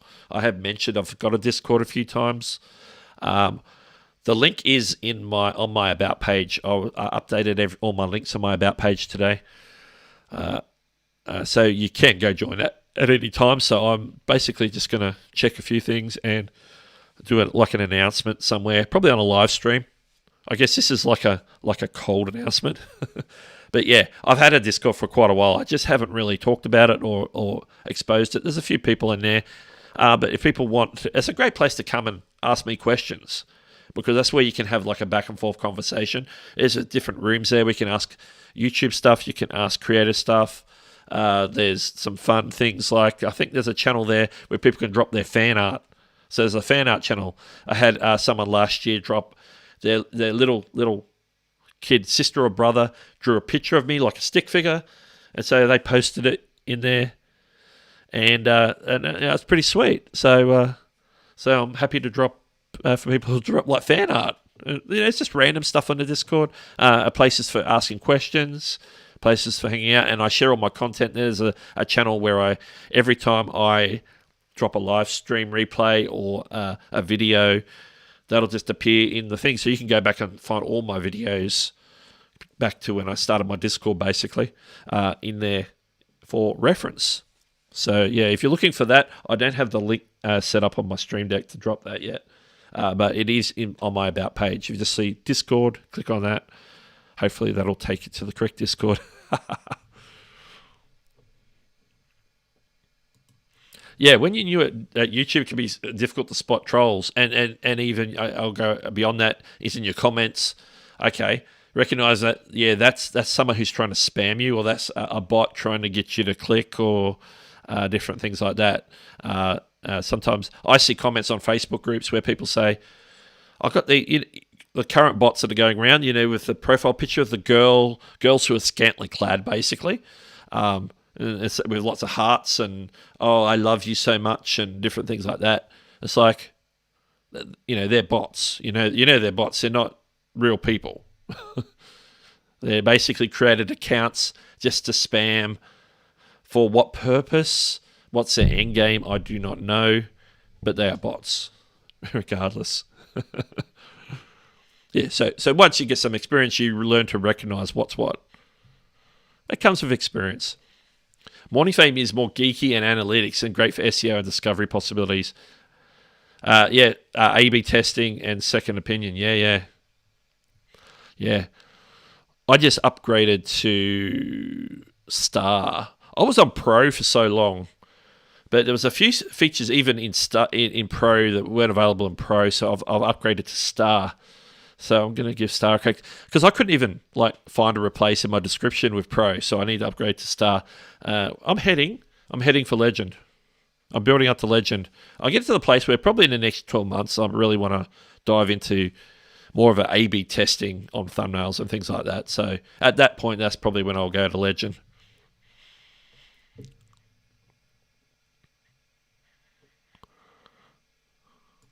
Yeah, with Discords, that's sometimes the thing. If you've got people there all in the same time zone, then they're all asleep at the same time. There's nobody sort of handy online or nearby their device to jump in and deal with spam.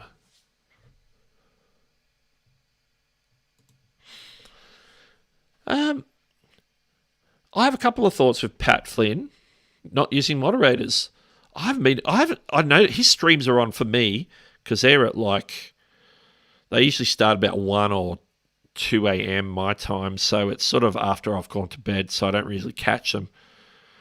I would say his group of people that he attracts in the entrepreneur space and different things are less likely to see spammy behavior, whereas, say, someone like Nick Neming gets a very broad cross-section of creators, young people who are new to YouTube, gamers, But the one thing that, he has to look out for if he's not using moderators is the fact that people can randomly find your stream because it's a public stream. People could just come in. I've seen that happen on Twitch. I've seen that happen here. We've had people come in on my stream before and like, I don't know what's going on here, but I'm here. And they might behave themselves. They might not behave themselves. So you need to maybe have someone to deal with it. Or maybe they're so well behaved on there, they've got moderators, but the moderators, you never see them because they're never having to do anything. But I don't know. It's an interesting one because I'm not sure what sort. I'm not sure he'd be getting decent numbers because he's been streaming every day since COVID, basically since he's been locked in.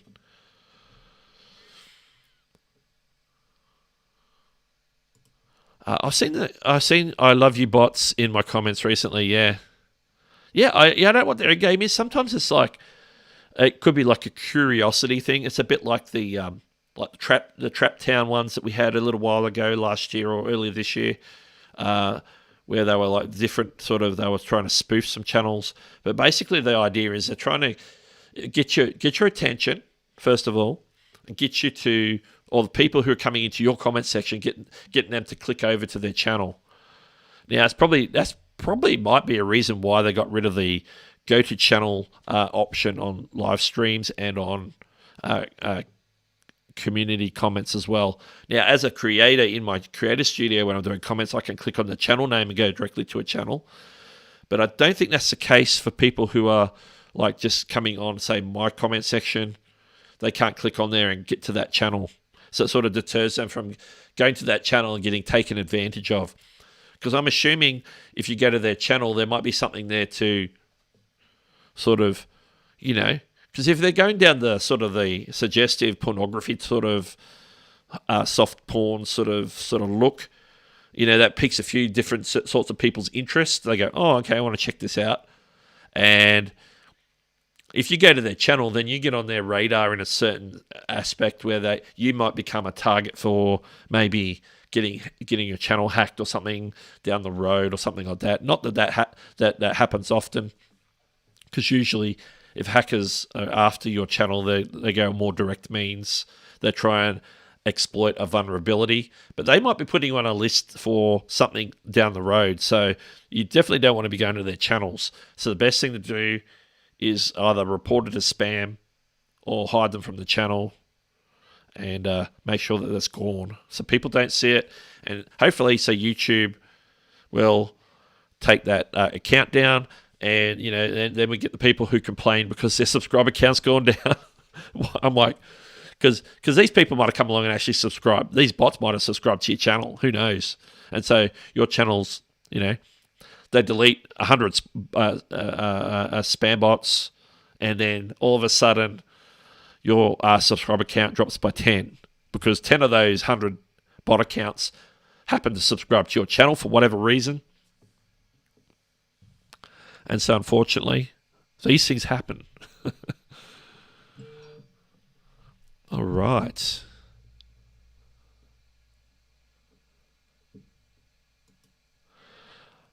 They should donate you that in my. I can't remember what that was in reference to now. Comments out of context.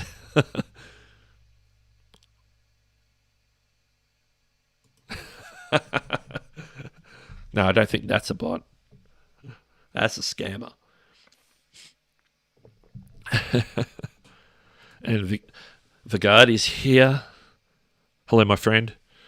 Also, just been offered memberships by YouTube in recent times. I think he's just pulled the trigger on that. He was telling me on Twitter. So Vigard does some great filmmaking tutorials and cinematics is the word I'm looking for, and has even LUT packs available for Premiere Pro tutorials. So if you edit with Premiere Pro, definitely a channel to check out. Oh, okay, yes. Back to the open office hours stream. Did you ever get your trouble cleared up from the other day? Will that be a regular weekly live? Streamlabs Mobile Troubleshooting Office Hours. I don't think it'll be weekly. I want to do it on a regular basis, so maybe every 2 weeks. I'm going to find a time where I can do that. I just threw that in at that particular time because it's when I could actually do that. And it was an issue that was coming up on multiple comments this week on my latest video. So I wanted to get in and show, hey, let's go see if we can figure out what's going on. And so at this point, we know that, there's something up with the app and or iOS 14 that the screen sharing functionality isn't working in conjunction with Streamlabs. So we can't stream to YouTube or Twitch or anything like that from the screen. But we know that the camera streaming works, so it's not a stream issue. It's a screen sharing issue. So,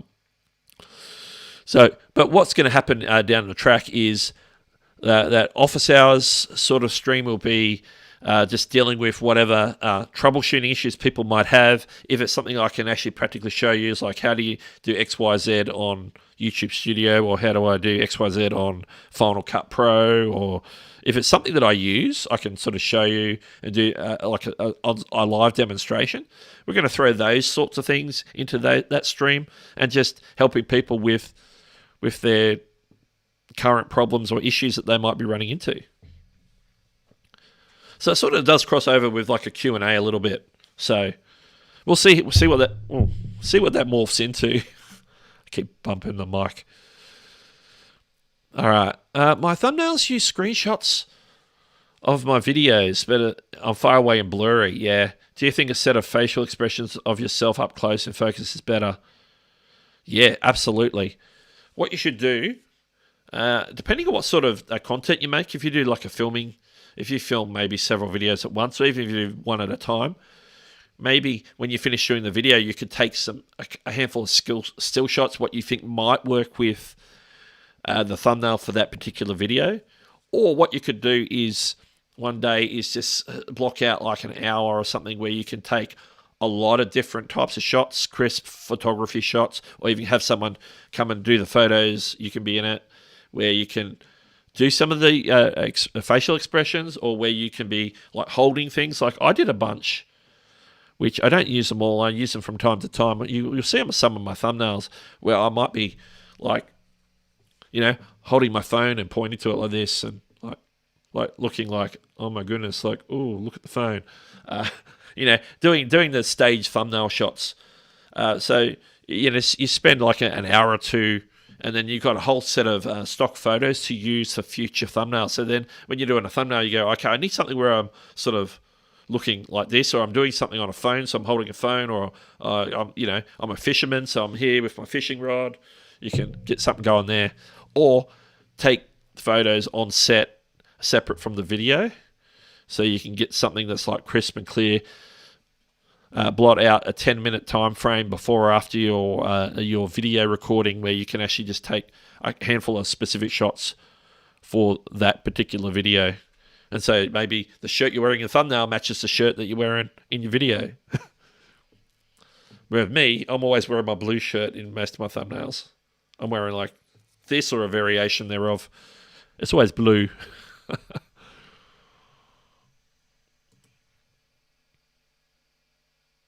Yeah, absolutely. Exactly what we're saying. Love it.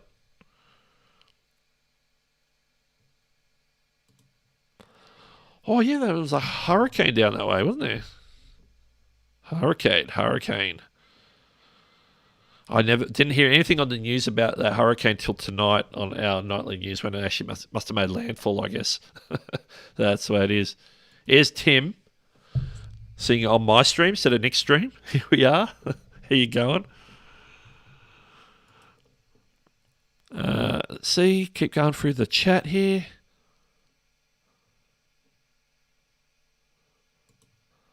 There you go. He's doing his job. Some great videos from places like Tokyo.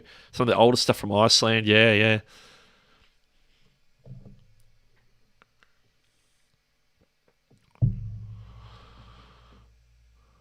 Let's see where I'm up to in this chat here.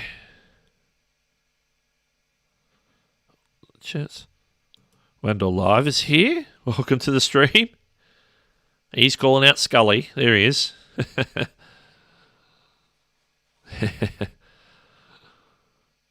Where are we? I think everybody's chatting to themselves.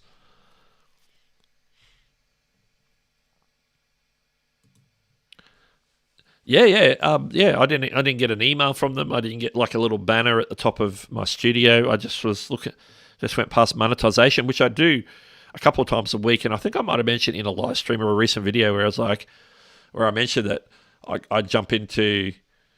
Yeah, no, it was my customization. When the customization menu option came out a few weeks ago, I said in there, I was just happening to be going down my menus and I was clicking in monetization, and I said, because, YouTube might give me memberships. And I was like, that was probably 2 or 3 weeks ago. I was like, and it happened. I was just going through, I was answering comments and I went down and looked at my monetization tab and there it is, memberships. Thank you. Here he is, Charlie, Midnight Madness 4x4. How are you? Welcome. Yeah, people are coming along. They're like, I don't know what to do. There's nothing happening on YouTube. Where's Nick Dimon? Where is he? Where is he?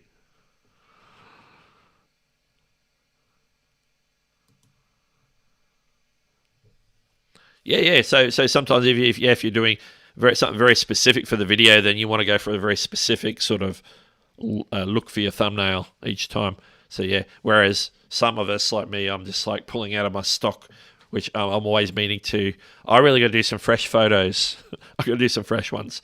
So I did a couple where I had a green screen behind me, and the way I had it lit, I was getting a lot of green splashback. So I was getting like a green tinge on my skin. So I did like a whole shoot, and I started cutting myself out, because that's what I do, is go through and cut myself out of the background. And I had this green tinge. I'm like, I can't use those. that's just not on. So no way. I gotta get back up to. I showed that I need to get to Europe. I have never been to Europe. I've been to the US. I've been to New Zealand. I've been to Africa. I've been to South Africa. I've been to Philippines. I've been to Fiji. I've been to the US. I haven't been to Canada. I haven't been to Europe. Anywhere in Europe. And my ancestry is obviously British. So, I have British ancestry. So I haven't gone my homeland. My grandparents came out in the 1950s or 60s with my father from the UK, emigrated to Australia. So yeah, I could probably get a British passport,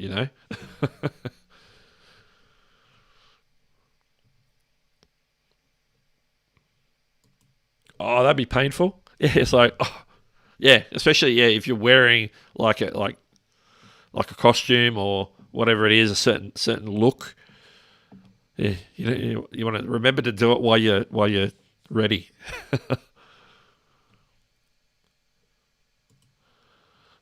But I'm not caught up with the stream. There's more comments there now.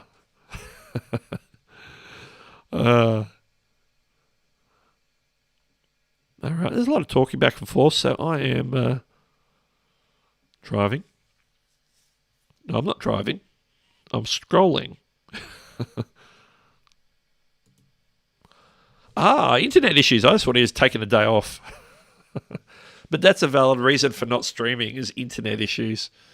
He did send me a message. Although he was on his phone when he messaged me, so he sent me a message from his phone, says I'm not streaming.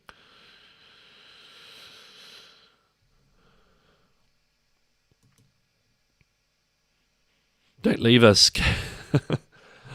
This is about the time I'd be like 20 odd minutes, 25, 30 minutes into Nimmer Live. I'm like, I need to, once this all settles down in the chat, I need to jump off and go make myself a coffee. So yeah, I need the caffeination right now. But I'll stick with my water. I'm good. I've got a fair bit still. I don't have to go anywhere.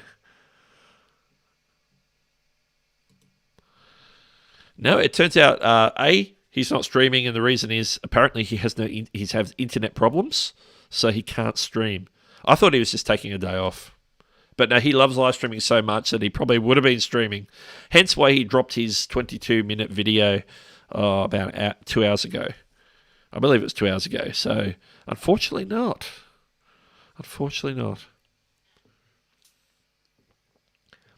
Hopefully we'll get D on Sunday night as normal. We should get D. Well, he's in Mexico, so hopefully he doesn't have internet issues, because I know he's had those.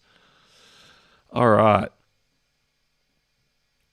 Everyone's chatting amongst themselves, so I'm looking for the questions and stuff. There's no questions, and I've caught to the chat. Caught up to the chat. Have you got anything for me? Let me know. I think I've gone through all my little talking points. We've talked about memberships. We talked about the live stream I did during the week. We talked about that new live stream format that we're gonna give a go at. All right. I tell you what. Did I miss a question? I missed a question. I'm going to go back and find it. Like, I've got the opportunity to go back and find it. Let me see. That was you talking to Vigard. Oh, here it is. I found it. Yeah, sorry. I was seeing so many ats at the beginning of comments that I'm thinking that everyone's talking to everyone else, which is what's happening right now. But here we go. My approach to thumbnails. If you saw my original thumbnails on my channel, which aren't there anymore because I redid them, I started off doing some real clunky, ugly looking thumbnails. And you know, I've been progressing. Like, even, you know, this deserves me pulling up my channel page to see the progression. I think that's a good way to visualize it. Let me pull it up first. And then we can jump to the screen share. If my Stream Deck won't lag. Thank you, Stream Deck.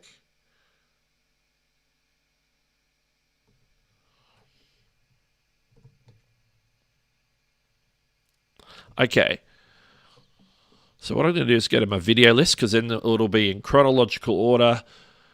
I'm going to scroll. Now, because I'm looking at my own channel,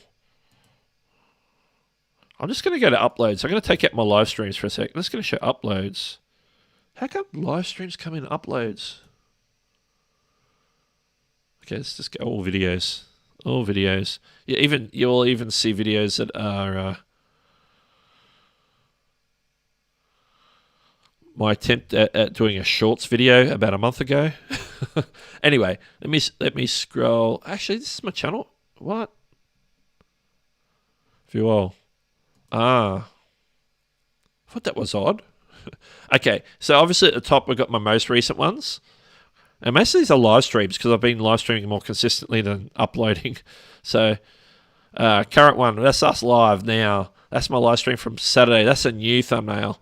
I had to come up with something from scratch. My technique for that is I use Canva for my thumbnails. So just as a spoiler. But let me scroll down. You can see the progression over time. It's sort of just like an iteration of changes over time. I think that's where we started. There should be more. There are more videos on my channel. Anyway, we've gone back 2 years. It's just stopped loading. But this is sort of the first iteration. This is all done in Canva. This is where I first started, where I moved over from doing like I was using. When I first started, I was using GIMP, and GIMP's hard to navigate and hard to work, and it gets a little clunky. So. But you could do effects and stuff on GIMP, so it was reasonable. But then I went over to Canva just because I wanted to start sort of getting something that looks reasonable. So what I did is I started with just my blue sort of channel color, sort of blue, but I've got like a picture behind it, like a gradient. So I think in this live stream here, I had it's like a mic grill, like the grill of a microphone, which you can see in some of these live stream ones. And this one here, I have no idea, and I can't believe I filmed that in a warehouse. That was a news flash. I used to do news flashes. I'd be at work and something would come up, and I'd go outside and record like, oh, this just came up on Twitter about this new thing that YouTube's announced or something, and I did like a news flash. Sort of inspired by Creator Insider, more or less, but bit different. Because a lot of people at the time weren't like clued in on Creator Insider, so I thought I'd do my own. And then, they're a bit hit and miss. They're a bit hit and miss. But then I sort of settled, and see, that's when I'm talking about podcasts, and so I've got like a phone and a lapel mic sort of in the background there. Different sets of photos that I've taken over time. And so this one I was driving my car and ranting. I can't believe I did this sort of content.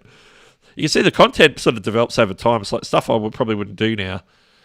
There's people out there that complain. It's like, if you do a video driving your car along the road, some people complain. It's like, I can't stand watching that. It's like, it's really bizarre what people complain about, to be honest. So I just can't watch videos where people are driving their car down the road. I'm like, okay. But back to the thumbnails. I sort of had a bit of a look for live streams, where I had this big red record button and a big live stream. And then as I sort of stuck with the same font most of the way through. I can't remember. I don't even know the name of this font. And on Canva at the time, you couldn't do drop shadows. So I was making fake drop shadows on my text to make them pop a little bit. So I was sort of experimenting with just whatever I could get Canva to do. And so as we went along, there's probably the first big changes here, where I sort of went with like a divided... I need to stop hovering. The divided option, where it'd have me in like 2/3 of the screen, I'd have the title in 1/3 of the screen, or various layouts. So I went with that for a while, and then it was like, how do I?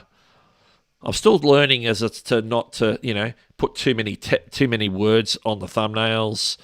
I'm still, maybe sometimes I might be adding too many elements on the thumbnails, like I overdo. I usually add a lot of things and then sort of say, oh, I need to pull that back.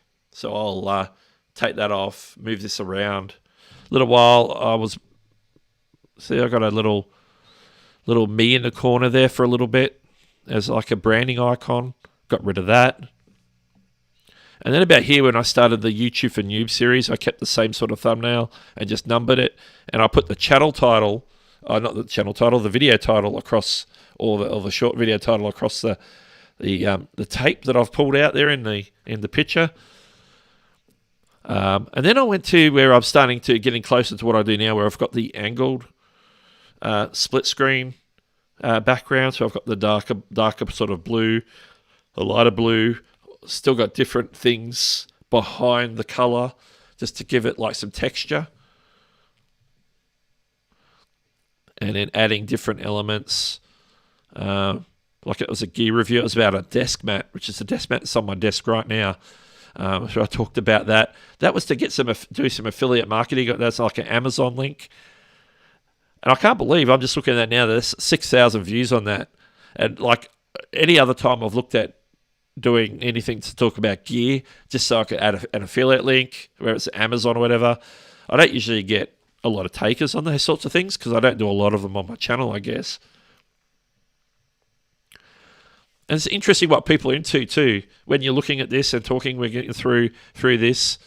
It's like I've got this video about how to promote your YouTube videos on social media. It's only got 637 views. You think people would be into that? And look at this. Sub for sub doesn't work. Me having a bit of a rant. And I only got 203 views. I get more views than that on most of my new videos. And then another day there. This is another rant. So obviously my rants don't work. 192 views. Yeah. So some stuff this is sort of like where you learn, well, what's working, what's not working. And then I'm changing things up. Like I changed this one here, the Hangouts replacements did really well, 9,000 views. And this is where I went, and because they were depreciated Google Hangouts, and I'm like, what are options for people?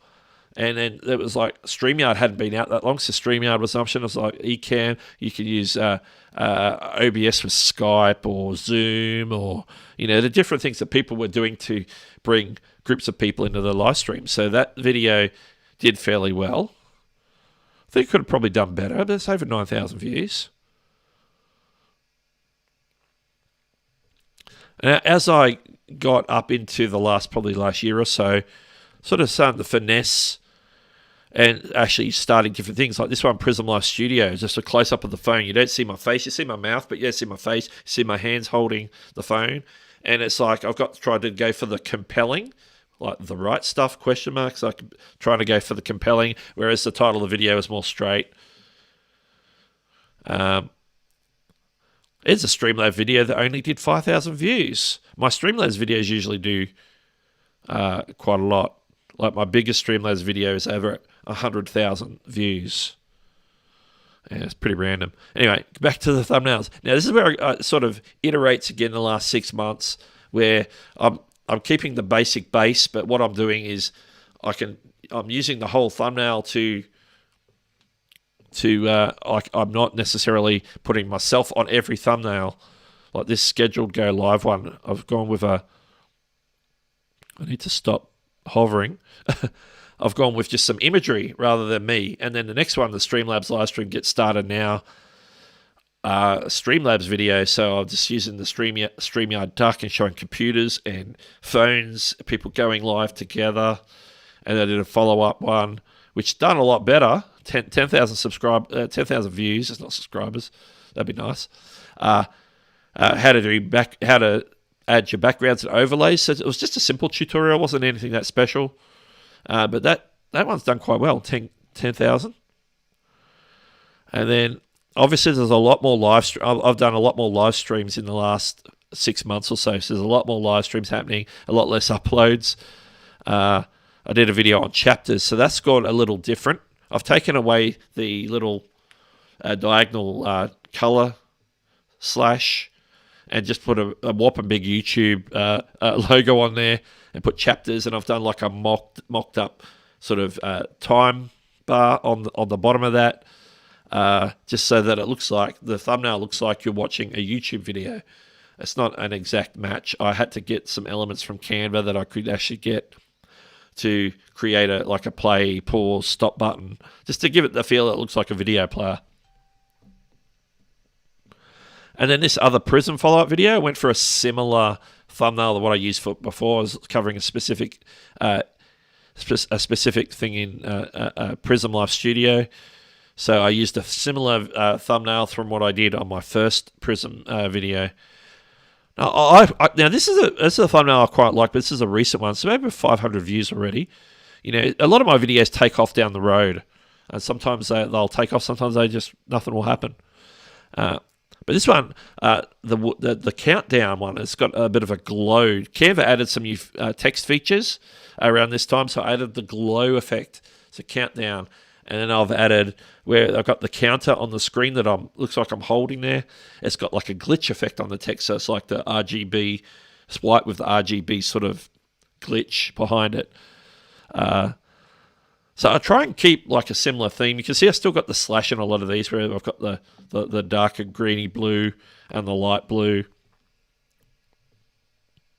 And then this one from 3 weeks ago, where I did the customization one. This is like totally different, where I've done the graphics, and then I've ended up doing the title in a title bar. So there's like text in a little box, sort of like Nick Nimmons style, but not using the same fonts and stuff. I quite like the look of that one. So that's a very different sort of style to what I'm looking at. And then my thumbnails I started for my live streams. You can see I was using the same background every time. It's like a close-up of an iPhone or something, iPhone screen. About here is where I started changing it up and started doing backgrounds with like a bokeh or out-of-focus lights, where I did different colors the last few weeks. And then there's the one I'm on right now. Instead of the bokeh, sort of the bokeh and the color lights, I've just gone with a tech background. There's a keyboard. It's like a gaming sort of purpley lit background. They're all stock photos from Canva. I try and grab the ones that are free. But there's a couple of times where I've done like the video on YouTube chapters, where I've actually paid for particular elements of the artwork to go on the thumbnail. It was like 50 cents or $1 or something, just to add that element to my thumbnail. Which is worth it for the look that I wanted to go for. That's a long rant. That's a long, detailed look at my thumbnail history. And it'll keep evolving over time. That's what happens with YouTube. With anybody, like you'll notice on Nick Nimmer's channel, like he's just changed up his thumbnail style again. He's doing it a lot like some of it, like the one that's come out today. It looks a lot like the ones that he's doing on his Clips channel. Just keep experimenting, evolving. My next level would be I would start doing multiple thumbnails and do A/B testing, which is when I will get my Legend package on TubeBuddy. That's the one. Let me go back here. I think I spent far too long looking at my thumbnails. Has everybody left? I see a lot of people tagging me, so let me get through the chat here. Okay, this is where I was up to. Can I remember Scully saying, don't leave us hanging. We're caffeinated and ready to go. All right. Okay, let me scroll down here. And this is where I was up to. I missed the question, and this is the question that I went back up and found. I missed another question. Are you serious? Will I find it? Maybe if you haven't already, re-ask it. If it's further down the chat, I will find it. If I missed it, I can only scroll so far. I'm looking for your channel icon. And if I don't find it in the next 5 seconds, I'm just going to go back to where I'm up to in the chat because I can't find it. It's too far back. And now I've got to find where I'm up to. This is where I'm up to. And here's Curl Addict. Welcome to the stream. You've probably been here for 5 or 10 minutes while I've been going on about my thumbnails.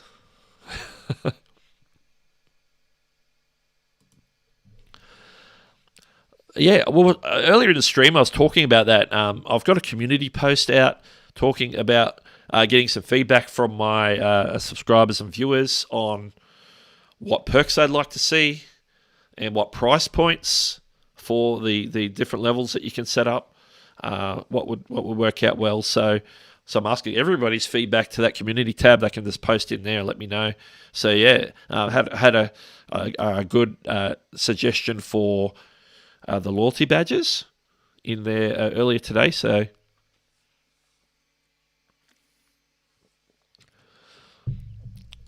yeah, they say that you really got to promote that. So as you were mentioning on Twitter, doing like a announcement video about it to say, hey, we've got members. This is what it's all about. And I know there's a specific members video that you can record and put. So when people sign up, they see that as well. Or when they go to your members section, they can see this little video that says, hey, this is my member section. This is what I'm offering. If you want to join up. And there's people commenting on my YouTube video, and I'm getting little alerts pop up every so often. All right, where are we? Scrolling through the chat. Looking for ones that are actually questions, not people having a chat.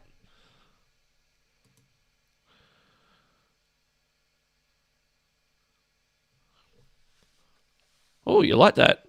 The scrolling text and the overall layout? Yeah, it's a work in progress. I've had a few different layouts. Since I've done, like last year, I did a totally different live show in the same time slot, which was the Wake Up Show. Instead of Creator Breakfast Live, it was the Wake Up Show. But there, in that one, we did trivia. We had trivia questions.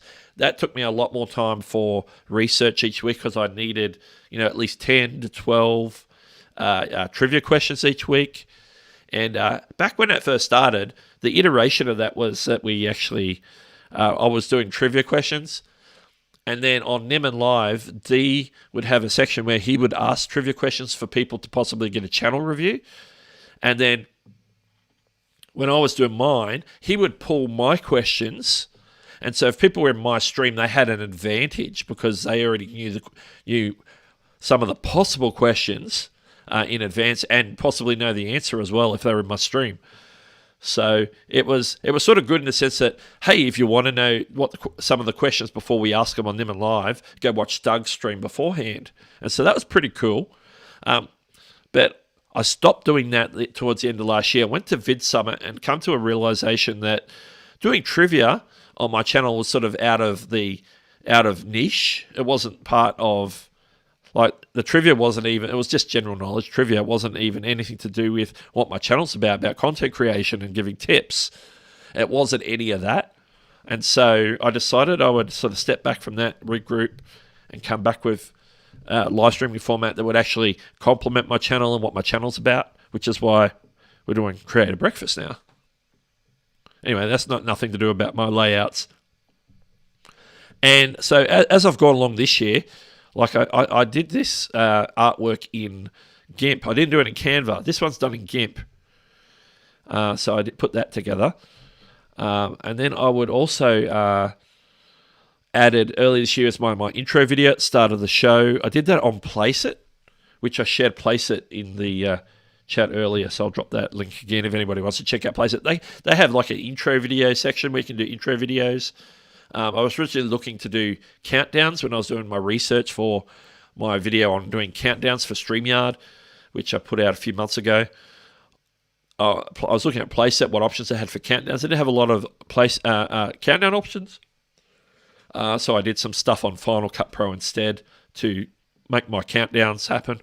But I used Placeit. I made my video. Basically, it's like a template where you can change things out, add pictures, and it automatically added the animation. So you just change the text, change the colors, and do things, and then you let it render, and it will give you like a final version you could download and use. So that's what I did.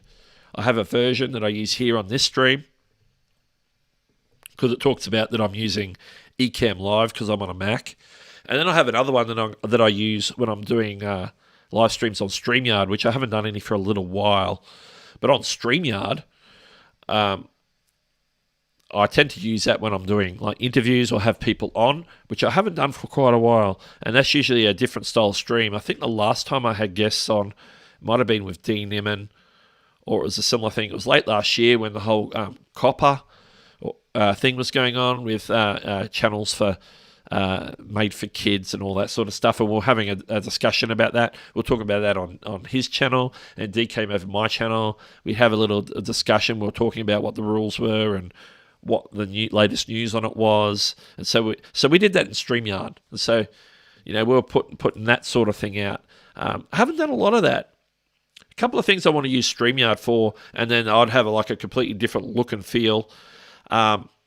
But I do have some of these graphics set up for Creative Breakfast if I ever want to do it on StreamYard or want to ever bring guests. I can use StreamYard. I'm thinking of some live stream formats that I want to do in the future, and including also doing like a podcast if I want to do it in like an interview style. So I'll probably use StreamYard for that as well. And that's not even answering the question. That's going off on a tangent for sure.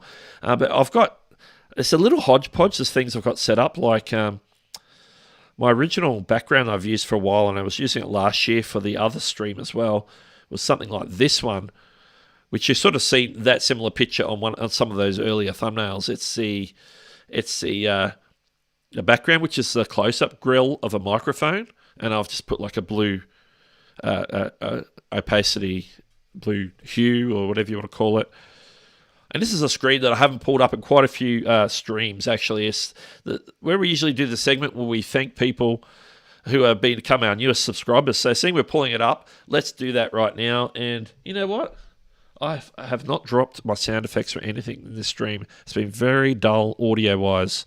So we're going to do a couple of things here. We're going to drop the background music. We'll get the vibe going. Then we're going to do this. Grab a fresh cup of your favorite morning drop. Creative Breakfast continues. A little stinger to break up the segments. I need to be dropping them in more. But here we go. Let's do the shout-outs. My most recent public subscribers on my channel. If you're in the stream, bonus points. But if you're not in the stream, why weren't you in the stream? Okay. Most recent subscriber we had was Abhijit. Welcome to the channel. Wine Rules. Irina 7 News. Brandon Allen. Daniel Gaming Tech 5, Terminator Saw 2K, I think it is. I thought that was a 5 for a second, but it was an S. Novax Pro, and Agent Dawn. Now, if you haven't already subscribed to the channel, if you hit subscribe now, this event list will update live. If you have subscriptions made public on your channel, of course, where you actually subscribe, you know, people can see that you've subscribed. You know how it works.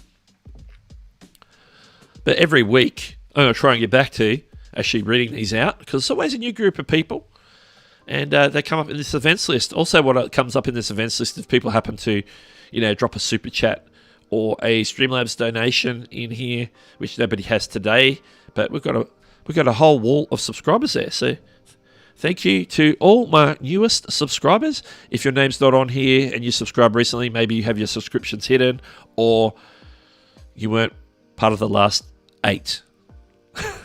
All right, let's get back to me here. All right, back to the chat. Some of these questions are sending me off on tangents, aren't they? I'm just going off on random stuff. I get more views from my live streams than videos. That's the case for many channels. I keep thinking I should just focus on live stream, but I love doing my videos. Yeah, I think, over time you sort of learn to get like a mix, live streams versus videos. In the long run, I usually would expect videos to do better down the road. So, like, especially if you're doing like help type content like I do, videos usually pick up down the road. You don't get the views immediately. And I notice I'm getting, when it comes to live streams, I'm getting more replay value. I see my total views during the stream, and I can see that, like, how many I had, the maximum concurrent viewers I've had. And I look at, like, a few days later, I look at my analytics of how many views I've got on that live stream. I'm like, oh, a lot of people have come back and watched my live streams after, because they weren't all here during the stream, if you know what I mean. So, yeah, it's interesting. It's interesting how YouTube works.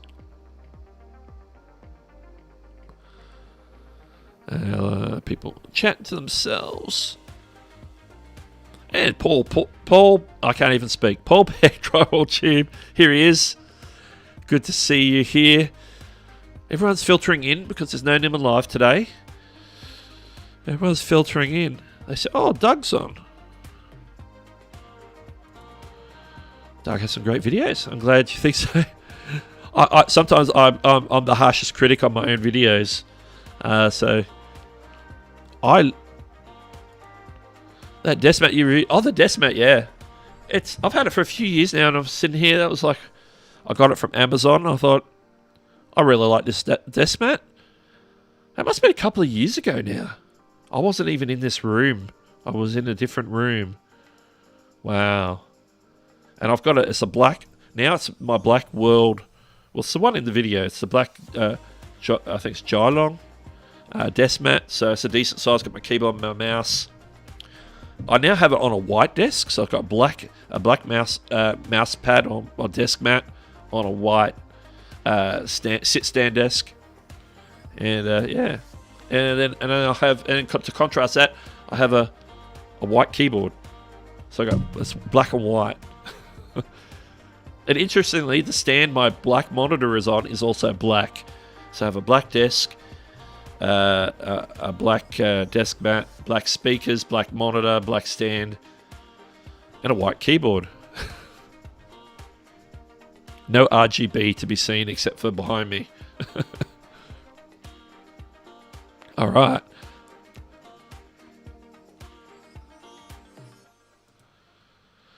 Vigard says, I get most views with search. I can spend 2 hours on a tutorial, 2 weeks on a hero video. Guess he'll do better over time. Yep, exactly.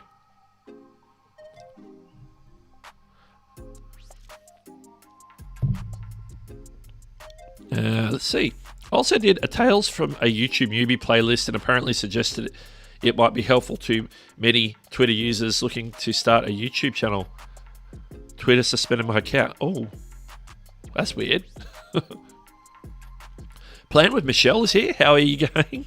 Welcome.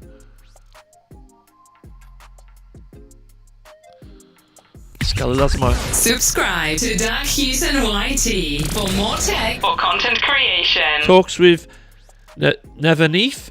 If you're in the stream, thank you for subscribing to the channel. You see, not only if you subscribe before the stream, you get a shout out, but you get announced as a subscriber. And I think the same thing happens if you drop a super chat. It'll pop up here and you'll get a little alert that will play and announce it.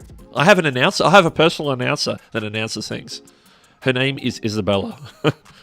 Most of the voices of my call outs and jingles and things are from a show that I moderate for. It's called Free Jingle Friday. It's by Mike and Isabella Russell from a company called Music Radio Creative, or MRC for short. They're based in the UK. I get all my jingles done there. They do them for me. Well, they do them. That's part of what the show is. It's Free Jingle Friday. They make free jingles. They do voiceovers. They voice over a lot of stuff for DJs, for radio stations, for content creators, podcasts, YouTubers, live streamers. Nick Nemman uses Mike Russell for some of his voiceover content on his live streams. He hasn't used a lot of that lately in his streams, but if you go back to the ones he was doing with D, that have a lot of Mike Russell in them. But Isabella is his wife, and most of mine are done by her. I think I have one or two by Mike as well, but most of them are done by Isabella. She does a good job. Okay, question. Do you notice a different amount of subscriber with stream versus posted content? You know what? I haven't dived into my analytics that much in regards to what's drawing more subscribers. Now, I'm pretty sure it's pre-recorded content, because I have certain videos out there that are drawing a lot more subscribers, like some of my Streamlabs mobile content, which is getting a lot of views. So as an extension of that, getting a lot of views also brings in more subscribers overall, because there's more views coming in on those videos. The other one that gets it is some of my moderation videos, even though I don't have a lot of videos on that either. So I'm guessing those ones, because of the views, also get more of the subscribers. I haven't dived in enough to the analytics to pinpoint the exact videos. But I would say live streaming probably doesn't get me a lot of subscribers, except for if people find me during the live stream and decide to subscribe. There'd be a handful of those. But I wouldn't expect it. But yeah, I'm going to check that out. I will check that out.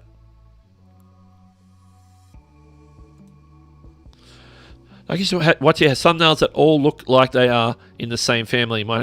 Yeah, consistency helps.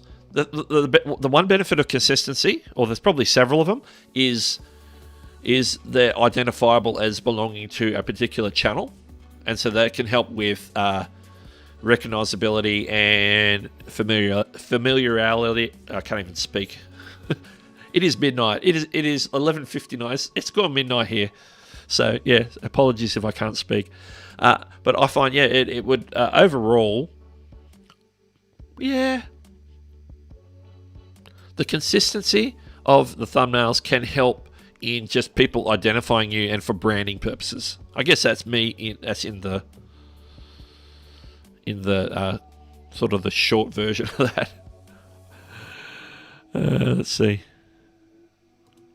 Do I have an experience using a GoPro as a webcam? I've never owned a GoPro. The closest thing to a GoPro I've had is this Toshiba action camera. This probably came out around the GoPro 3 or 4, so it's quite old. I was using this as a dash cam recording device because I didn't have a proper dash cam, whereas now in my car I actually have a proper dash cam. So it's a little bit old, and I don't know why it feels sticky, but it feels sticky. It might be the way they made it. But this had no functionality to output live video, so I wasn't able to sort of do any of that sort of stuff with it. But I guess some of the newer GoPros probably have some extra functionality in that regard. But yeah, I've just don't use GoPros at all, so I haven't really played around with GoPros to use them as a live streaming option. Be nice to do though. I'm happy to play with GoPros if a company like GoPro would send me a GoPro, or another sponsor like Amazon. I know Amazon don't send out free stuff for people to test and promote. It's usually the companies, usually like GoPro themselves, or Elgato for the Elgato stuff, or Rode for my microphone stuff. Like this is a Rode PSA 1 mic. This I only got this a few months back, but this boom arm is way better than my old boom arm. My old boom arm was clunky. This is smooth and lovely. So Rode make quality products. Their microphones are great. Their accessories are great. Hashtag not sponsored, as Roberto Blake would say. Alright, where are we? Oh, that's me dropping the playset link, so yeah, I'm that far back. Doug, is it easy to make a form for questions for your live stream? Actually, it is really easy.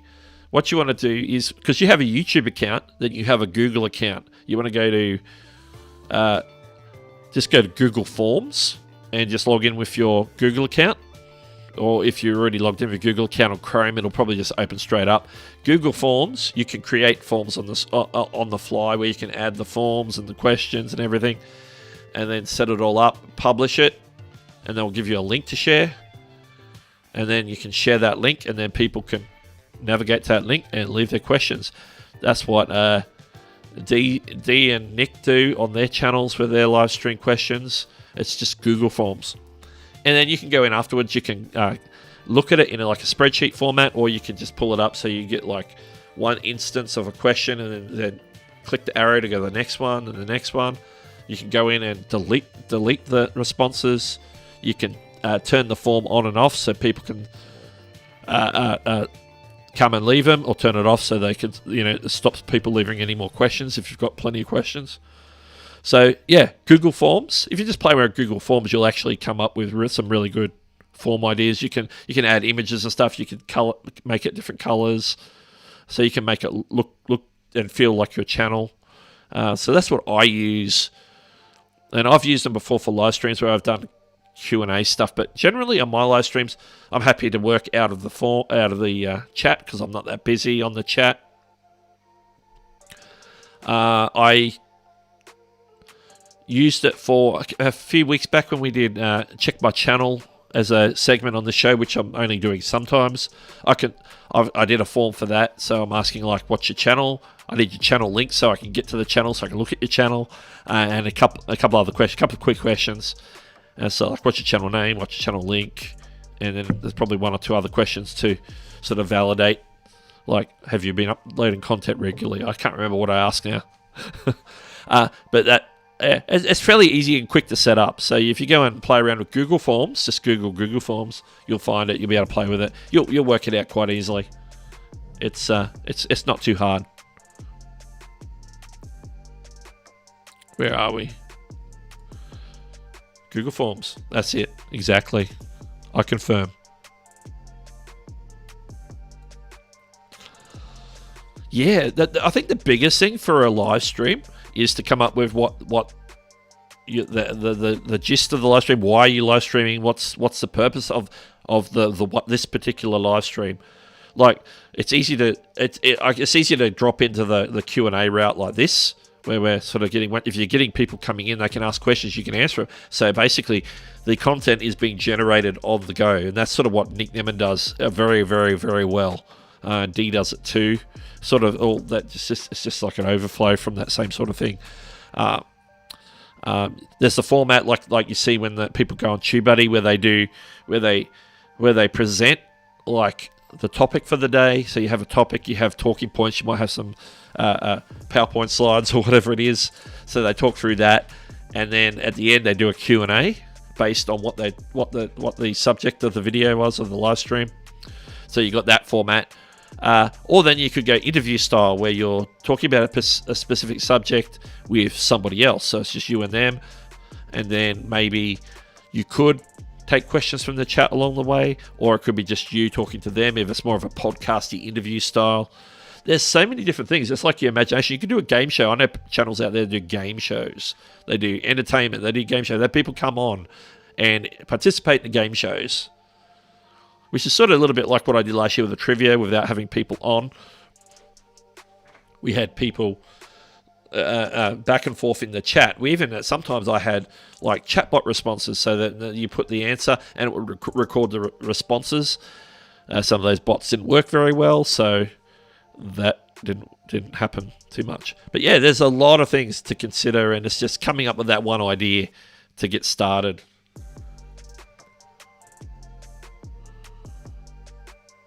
See, Scully watches my replay sometimes.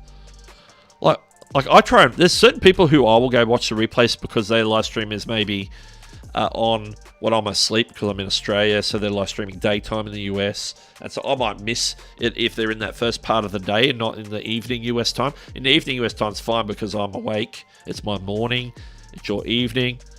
You know, because I'm waking up sort of in your mid to late afternoon, depending on where you are. So if it's a live stream earlier in the day, then I'll probably miss it, and so I'll jump back on, and maybe watch those. Depending on who the creator is, will determine if I have time to go back and watch it.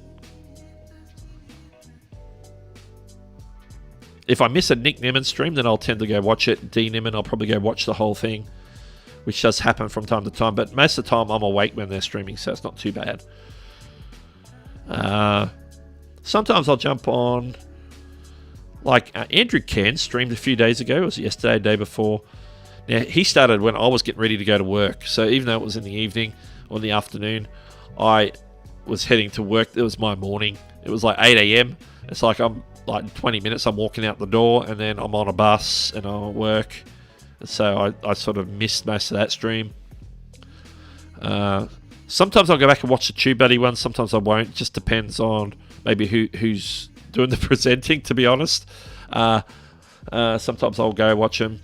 Sometimes I'm just too busy, because if you can spend your whole time, that's one of the things with live streams, you can spend your whole time watching live streams, and then there's no time for making content, because you're sleeping, you're eating, you're going to work, you're doing different things, you're doing whatever your lifestyle is. And then if you're spending time watching content, then you're sort of running out of time to make content. That's something we've got to watch all the time. Although I tend not to have my subscription feed that full that is stuff that I have to be constantly watching. And there are people whose videos I'll probably skip over because maybe the content or the topic is not of interest, even though I'm subscribed to that particular channel. I watch some of their stuff, but not all their stuff. Let's see. Everyone's saying good day. Dapper Tiger is in the house. He's looking dapper with his tiger and his tuxedo. Love it.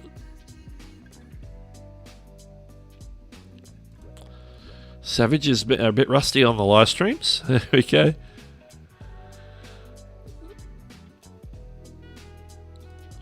There we go. That's how it is.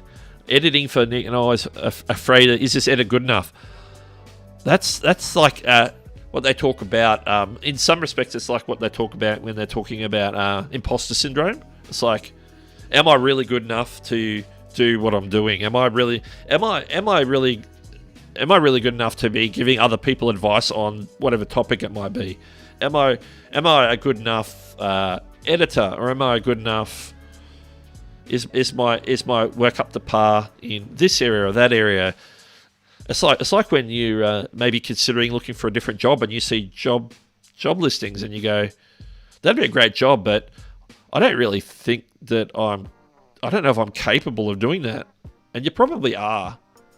But then there's something about that job description that you might have be a little bit of an unknown, an apprehensiveness. And maybe it's imposter syndrome, maybe it's not. Have I tried TubeBuddy's Click Magnet? No, I haven't checked it out yet. I need to get onto that, because I think if I get onto, Rob Balasabas will probably give me a look in on our Click Magnet. So I need to check that out. So I'll get in contact with him. Where are we in the chat? I just There you go. Midnight Madness says you can go live on the new GoPros with just your phone. That's pretty cool. That makes sense. Especially with new phones with 5G coming out. Once 5G is widespread, because I know it's not widespread yet.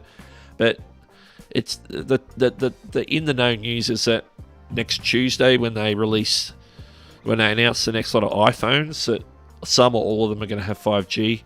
And that's going to, as we saw with 4G, when 4G came out on iPhones, that's when the carriers really rolled out 4G and LTE. And so you'll probably see the same sort of thing happen now that a mainstream device like an iPhone is 5G capable. They'll get a move on and get those towers out there.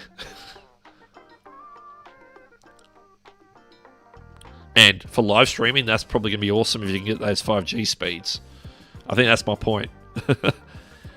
Is Audacity good? I use Audacity just to do some basic audio cutting. I don't really use it for a lot else, but I have played around with it a little bit.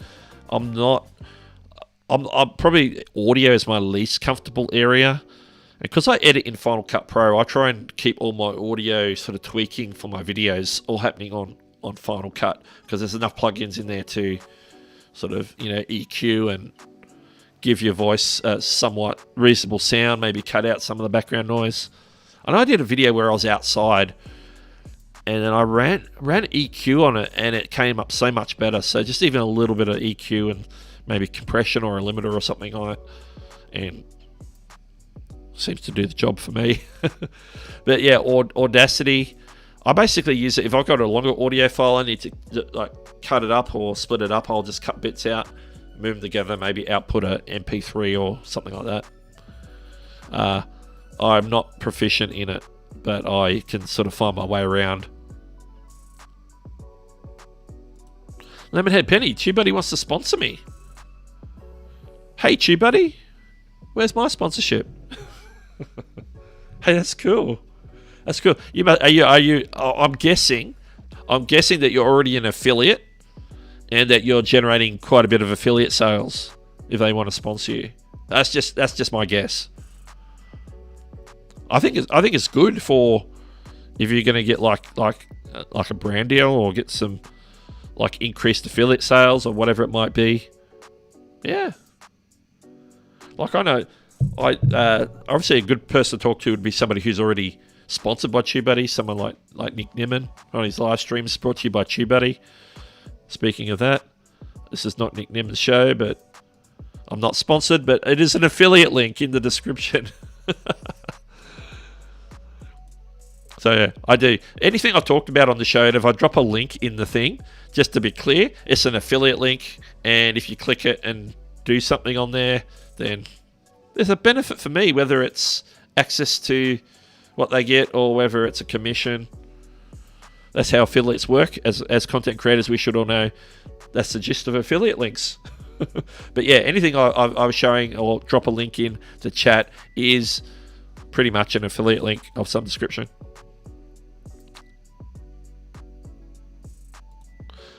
Doug should have 100k. Oh, you put pressure on me now, Scully. I just got the 5,000 subscribers after a few years. But as you say, you never know what might happen. You never know what might happen. I need to get consistent on my uploads. That's one thing I must do. Maybe that'll help. Hit the right topic, niche down maybe. I think that all those things can benefit in getting to 100k. It'd be lovely to get a silver play button. I would love that so much.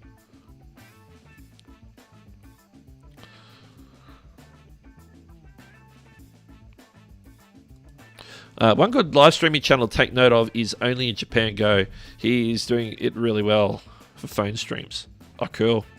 There's some interesting ones out there I haven't seen, but I've heard about people who they live stream on the fly, so they have their on their phone, or they have like a live solo backpack or something like that, where they walk around their city or wherever they are at different places, and maybe show historical sites or what to do if you're in this city. There's this entertainment, there's this food if you go check this markets out. There's and there's streams like that as well as people doing those on like in a video format. There's people doing them in a live stream format, and then interacting with the people live, asking questions. They can say, yeah, that's just around the corner. Let's go around there now and have a look. And, it's very interactive. It's not just like watching a video and just being presented like a view of a city or somewhere.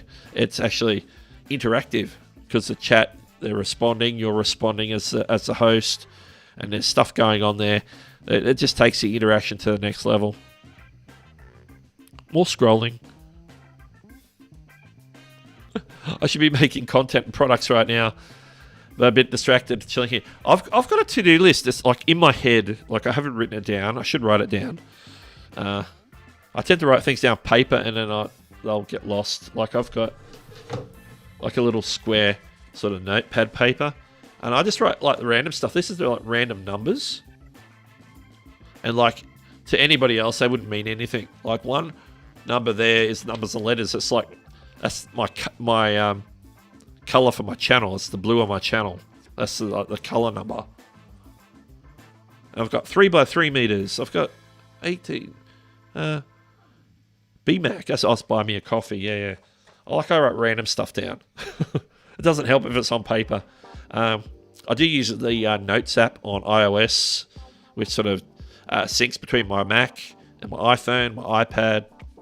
So that's pretty good. If I just want to look at something I've taken a note on, I have it on whatever device I have with me. So that's pretty cool. But yeah, speaking of stuff I need to do, I signed up for Shopify like a month ago. I'm thinking of some like ideas. You know how someone like Vigard, for example, is a good example. He's got LUT packs for like Adobe Premiere Pro and video editors, basically. So you can apply a LUT to a video to give it like that cinematic look for whatever look you're looking for.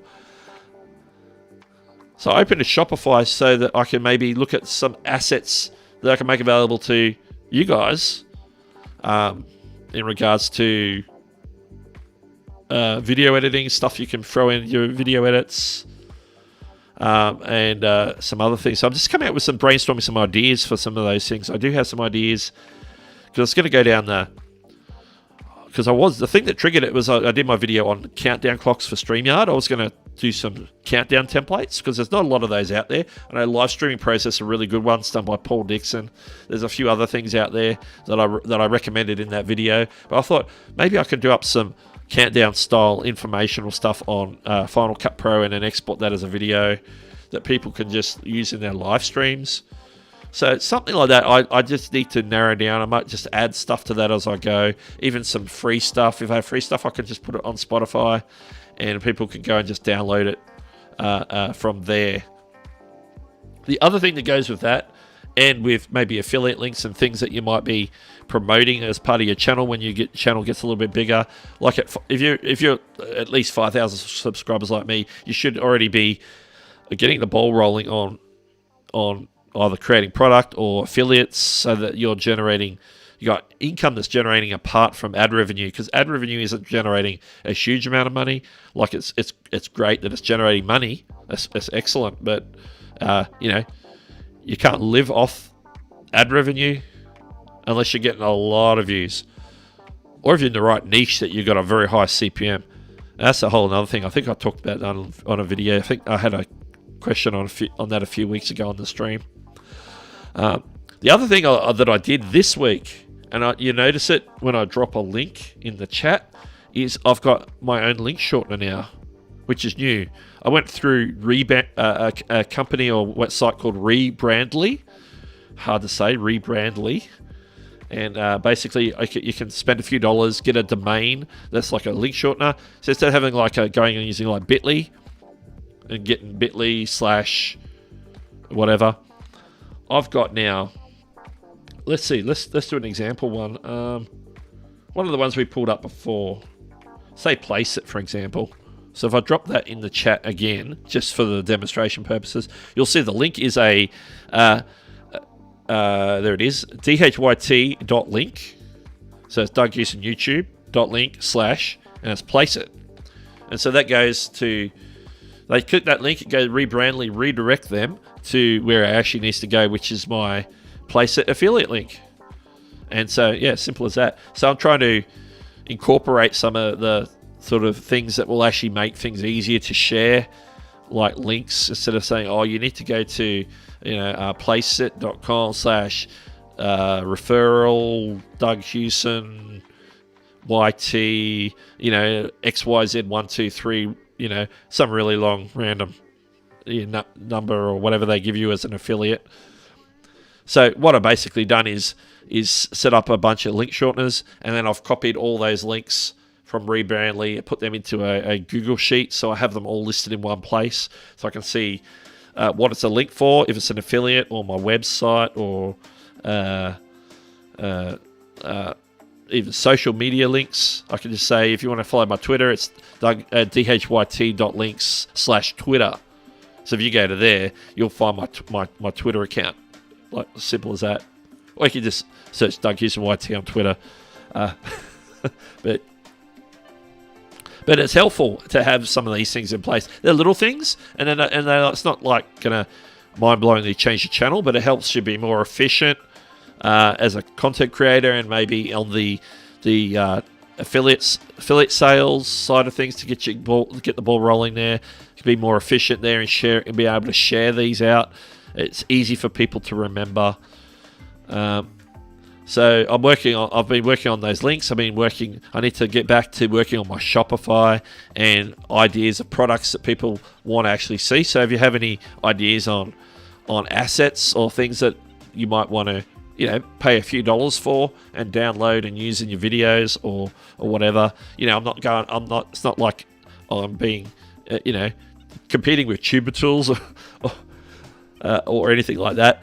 Just some things that are going to be related to the content that I put out. So if I do something like my video on the countdown clock for StreamYard, I might put out a couple of countdown templates, for example. And then if there's one that I want to give away, I can have one to give away, and maybe a couple that I want to sell that I might feature in the video and say, this is the one I'm giving away. This is the basic one, but if you want the fancier one, here it is. It's like $10 or whatever. You can use it on all your live streams, royalty free. You've downloaded it, it's yours. And yeah, so if there's anything you'd like to see offered like that, let me know.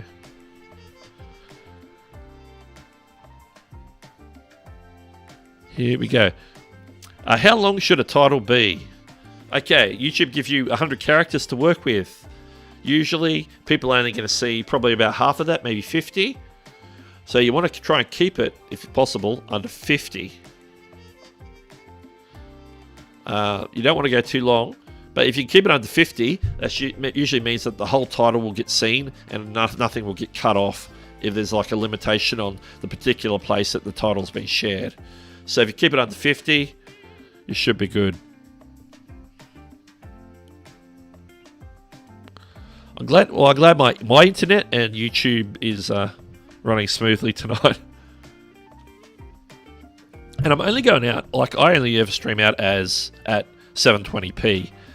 I haven't done any 1080p. Now I am now using, as I have since middle of the year, my mirrorless camera. I'm using this camera here that I'm talking to is my Panasonic Lumix FZ1000, which I've had for a few years. That's the one I do most of my content on. A couple of months back, I got the M50, which is the one that's over this side, which is coming in by USB, but the Panasonic's coming in by a cam link. So that's coming in at 1080p quality, and I think I also have it at 50 frames per second, so it's like a high frame rate. But Ecamm's only putting it out at 720p. I think I've only got it set for 720p. I don't think I've ever upped it. Let me check. That's an important piece of information. Yeah, it's going out 720p. So I'm getting a good quality image in, and I'm looking at the wrong camera. I'm getting a good quality image in, but it's only pumped out 720p, so that can only help.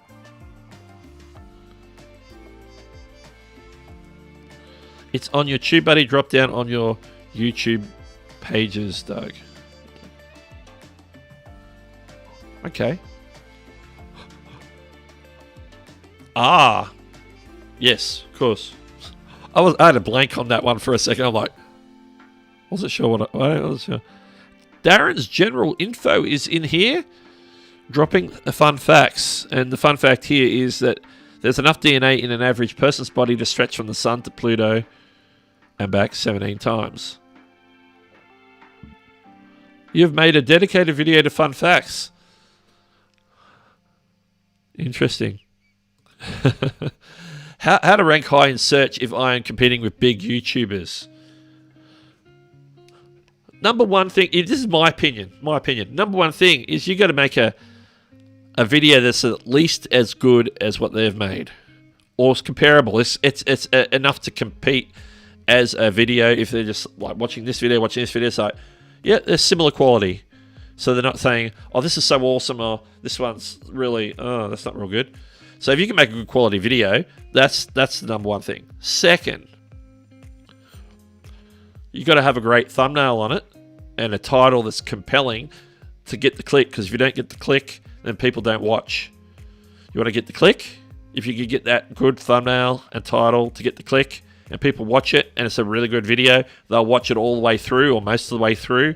That's a positive signal to YouTube to suggest your video more. And as I mentioned earlier in the stream, it's probably going to suggest it next to those other high-ranking videos, because people are watching those and want to watch something else afterwards that's similar. So if you can get yourself in a position like that where you can get the clicks, so good CTR, and so good thumbnail title to get a decent CTR from impressions, and then people, once they're on there, will actually stay and watch the video. So basically you're talking about the triple threat: a good video, a good title, and a good thumbnail. All those work together. Get that watch time, accrue that watch time. YouTube say, yeah, this is a video we're sharing. Start to suggest it next to these other videos, the ones that you're talking about competing against. So those competitors also become potential places for your video to be seen.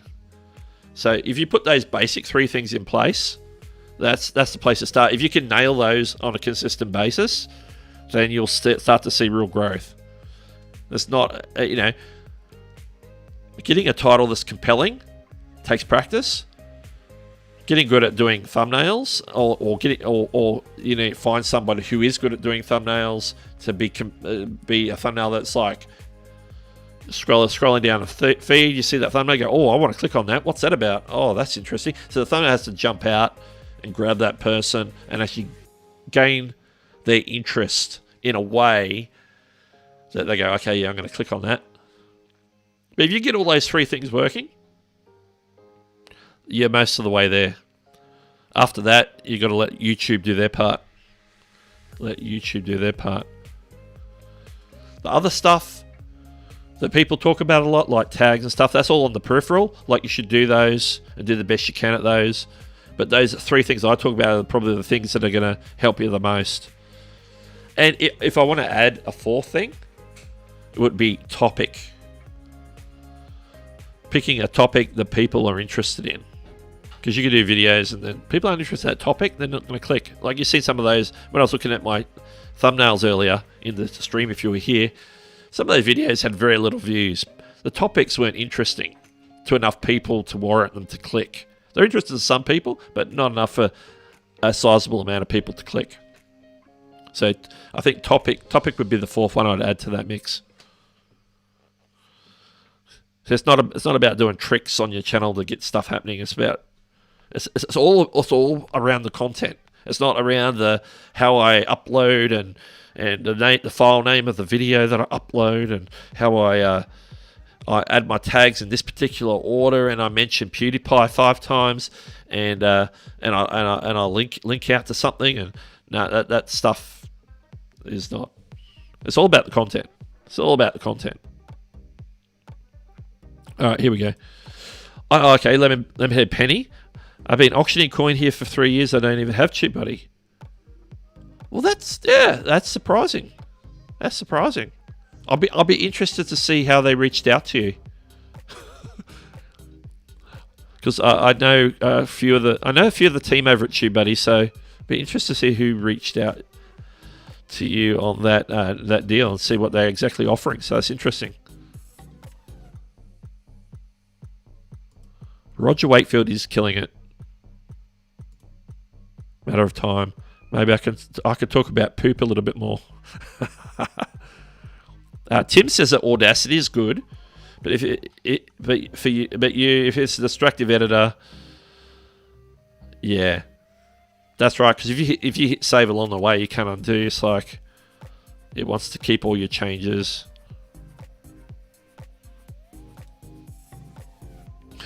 There's a guy who just walks the Vegas Strip live. It's boring. I can't watch. Vegas Strip's interesting. There's a lot to look at, a lot going on, a lot of action. Hey, Darren's general info. I just talked about your question in quite detail. Unfortunately, you didn't hang around long enough for me to see me actually get to your question because I was further back in the chat. Because I like to hit the questions in order and not miss questions if possible. So, one thing that comes up a lot in Nick Nimmin streams is people with patience. So let me just say this as a moderator to all you people out there. It's better to be kind than to be cruel. Don't be demanding. The streamer doesn't owe you anything. Unless, of course, you super chatted or something, The streamer doesn't owe you anything. So be patient. If the stream's busy, if you've got hundreds of people in the stream or you can see that the creator is backed up in the chat, then basically that means that they're going to get to you. You'll just be patient. If your question's in a queue, in a form somewhere, the person's going to get to you. Just have some patience. Whilst the stream's still going, there's hope for them to get to your question.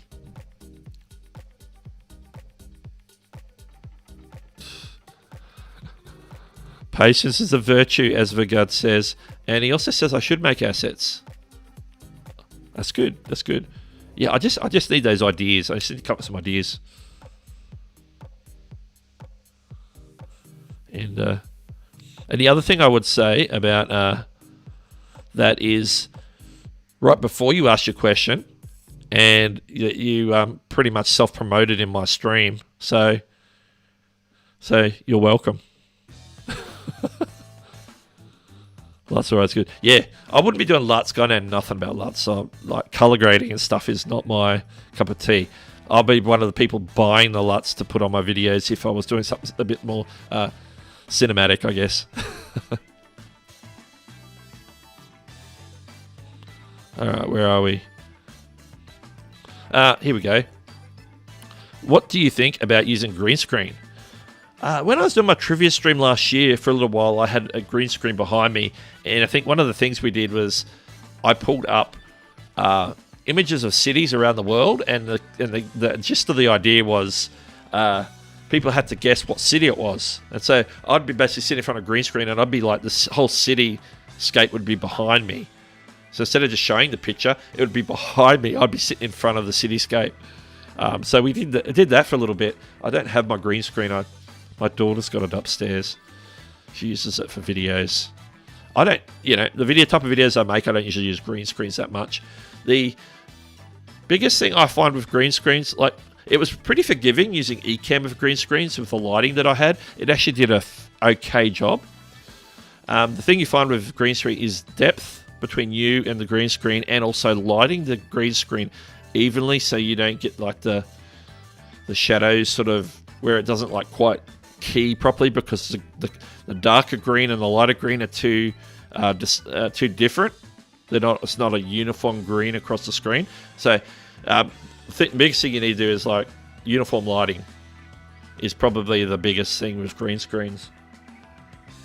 But a lot of the apps and live streaming software you use today that has green screen functionality or your video editing, they'll be fairly forgiving.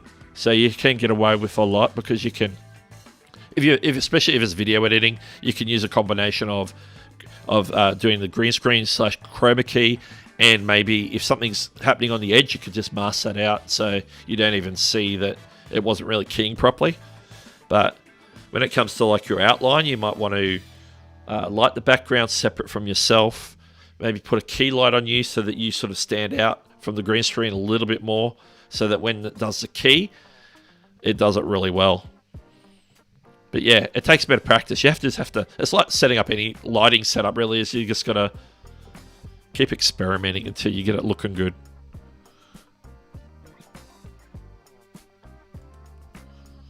Traffic over time. That's it. Traffic over time. It's like it's the same with affiliate links. It's traffic over time. You could, that's where YouTube's good, because the video's out there and it's out there for perpetuity. So somebody might come across that stream with that affiliate link or that thing in 6 months and make a sale. So you might not get it straight away, like in the week after you put up a video, but you might get an affiliate sale 6 months later, a year later, 2 months later. And so over time, as more people find that video, it's $1 here, $2 there, $5 there, $10 there, depending on what type of affiliate program you're in. Whether it's a service or something like TubeBuddy, where you get a recurring affiliate commission. If people stay on TubeBuddy month to month, you get paid every month, potentially. So there's different things like that.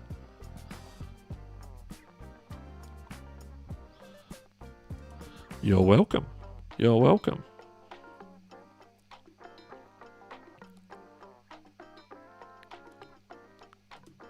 There's a bit of discussion between Premiere Pro and then so I'm partial on Filmora. That's that Daniel Batal influence. Gotta watch out for him. De-launched his StreamYard template store. Good move. Yeah, it's very good. Guess who the first affiliate was for streamer templates? I was the very first. I helped him test it to make sure it was working. Well, that's the wrong one. That's the wrong one. I need that one. Yeah, if you want to check out the streamer templates, I know I dropped the link before, but I'll drop it again. Yeah, here it is. Streamer templates. And drop the link in the description if you want to check out what streamer templates is all about. It's basically templates that are made for StreamYard in particular, but they work in, like I'm using them here in Ecamm Live. You can use different parts of them. He gives you, each pack has so many different layouts, like for if you're having guests, and so cutouts for guests, screen sharing, and doing promotional stuff like this one on the screen right now. It's pretty cool. It's pretty cool. It's well worth it. And there's a couple of free ones on there, free designs. So you can, if you want to check it out, see how it is, how easy it is to customize or how difficult it might be. I followed his tutorial and used Photopea, and it's really good, really good.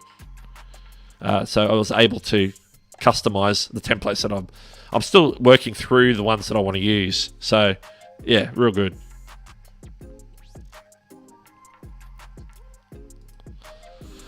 Oh, trivia. Yeah, I was talking about that earlier in the stream too, the trivia show that I did last year, the Wake Up Show. If I do it, I probably would do it on a different channel. Like, I have different thinking about it now than, since I was at Vid Summit a year ago. I know Vigard was there at Vid Summit with me. So I would do that on a different channel these days. If I feel that's something I want to get back into, I'll let you know.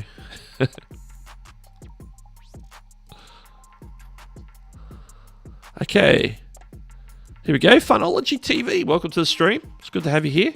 What camera do you recommend under $500? And take it you're talking about 500 US. Let's see if I can help you with that. Now, I've got to do the conversion because I'm used to Australian dollar pricing for cameras. But let's have a look. If my Chrome browser will actually do something for me.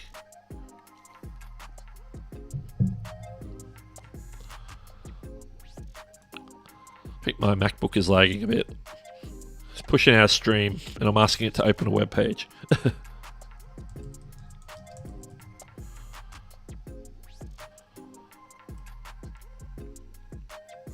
Okay, even though I'm in Australia, I've gone to Amazon. Let's see some of these cameras I recommend. Let's see what the prices are for you.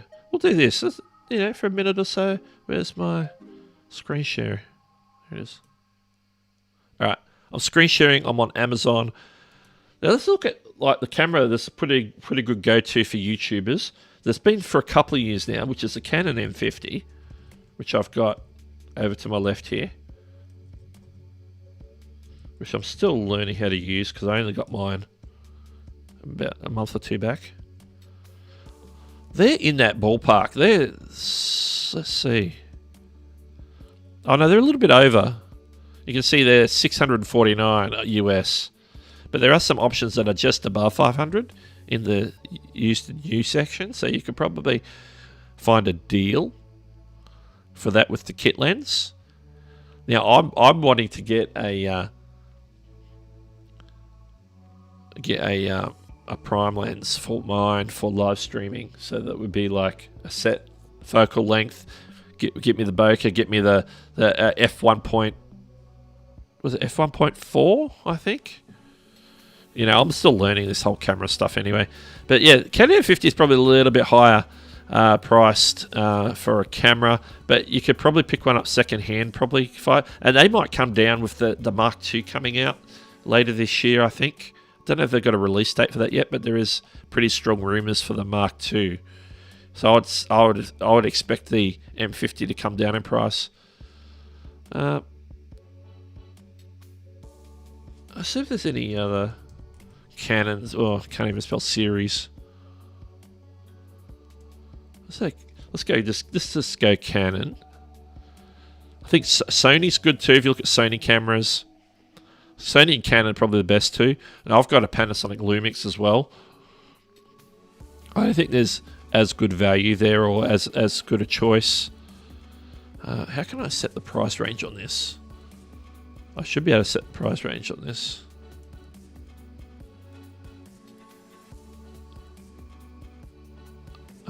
Price range?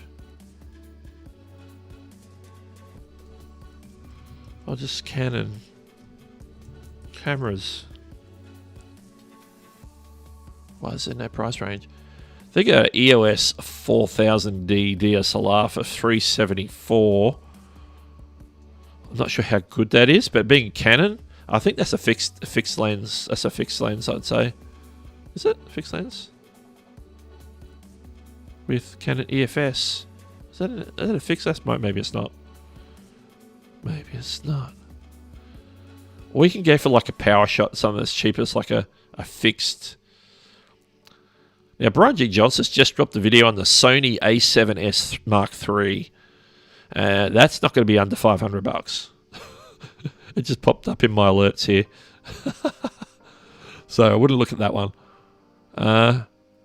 Yeah, under the 500 mark. Now, the old go-to for the Panasonics back in the day was the G7. And I'm sure that's under $500. And I can't spell Panasonic.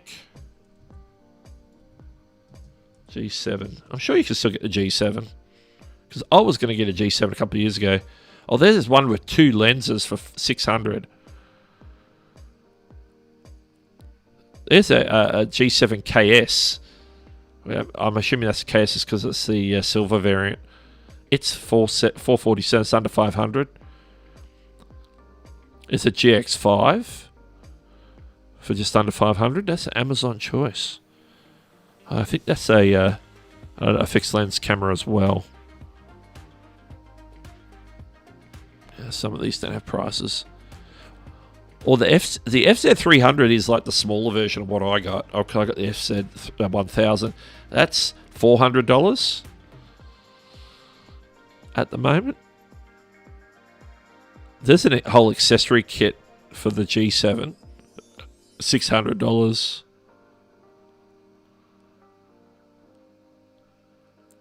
The FZ80, which is even smaller than the FZ300, that's $429. I don't know why I'm looking at Panasonic. The Lumix LX 10, that's a 4K camera. Fixed lens though. A bit sort of in a similar style to the Sony. What's it? The new vlogging one that they got with the flippy screen. So you can go down to like $300 for some of these older model cameras, which still do. You know, people were making YouTube videos on these like years ago.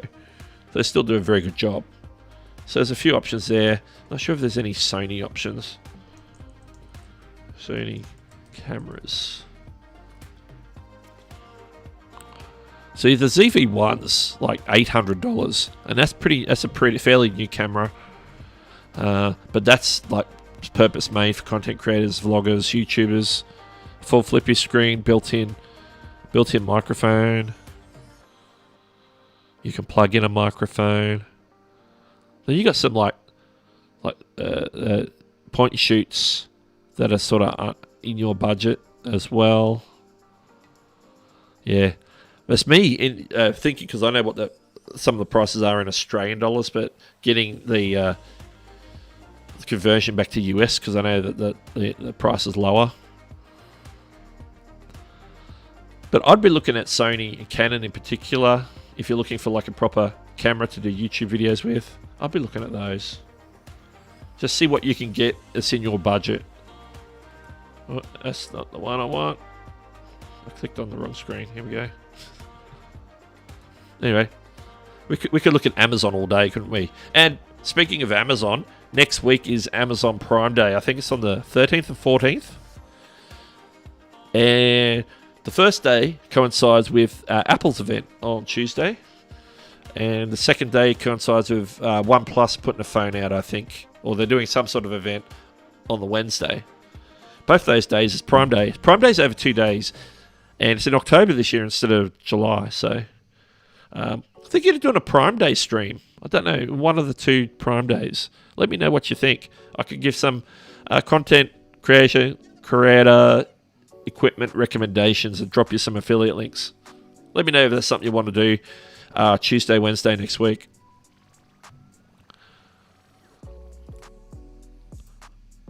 Where are we? I'm back in the chat now.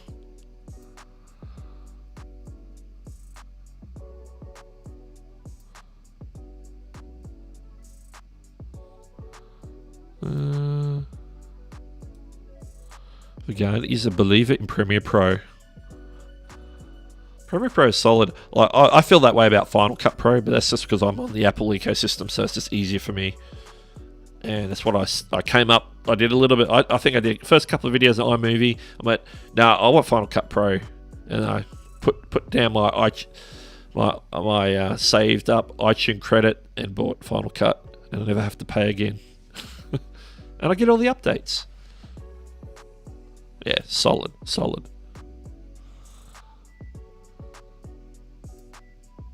Where are we?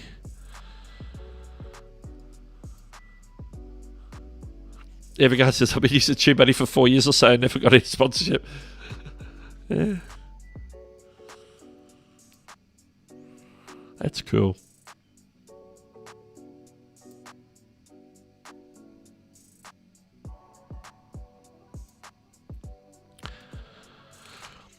Nafis Cooldo, who's been in my comment section. Hello.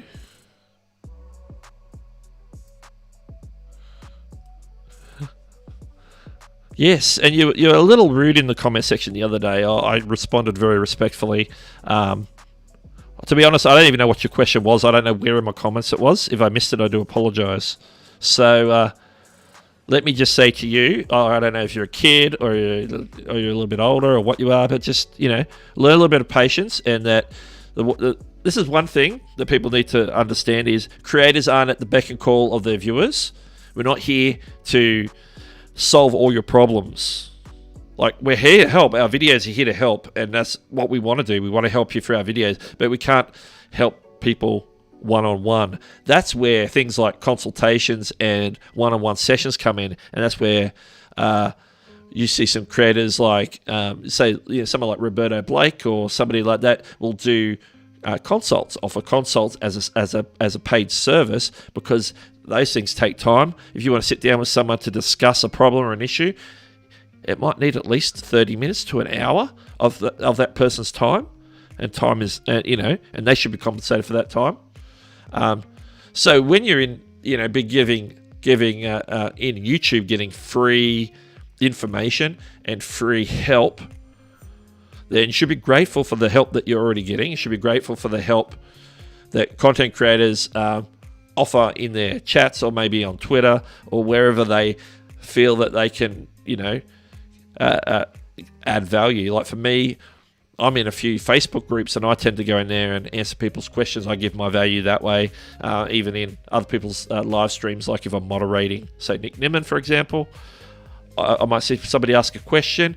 I know Nick's probably not going to see it, so I'm going to jump in. I know the answer to that, so I'm going to answer it in the comment section. So we do the best we can to help people, but we can't help everybody, and we don't always get to see your question when it comes up. So this example, if your question was in my comment section, I must have missed it, unfortunately. So if you've got a question, then feel free to drop it here in the chat of the live stream, or post it fresh on the comment section in one of the videos. I'm happy to, if I see it, I'm happy to respond with whatever answer I have for you. Just that, if I missed it, I do apologize.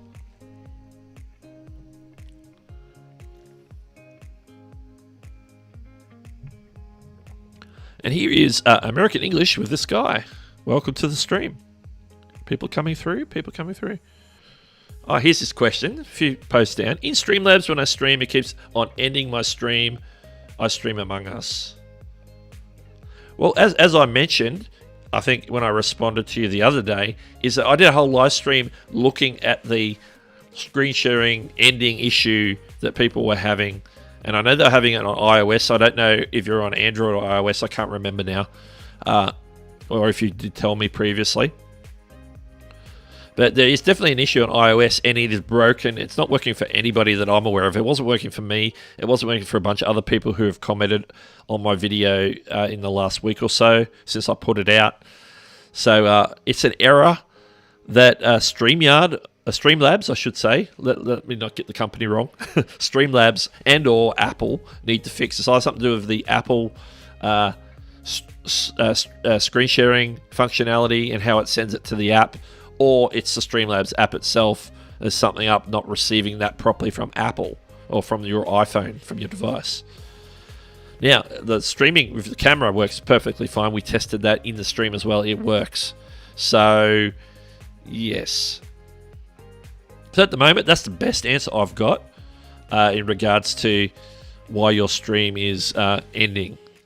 We're getting it so it looks like it's streaming. Like when we tested it, it looks like it's streaming. You get the little red thing in the top corner says it's streaming, but nothing was going out to YouTube, nothing was going out to Twitch. They were not receiving the stream, so the phone or the Streamlabs app wasn't sending it out based on the screen share. So in shortness, that's what's going on.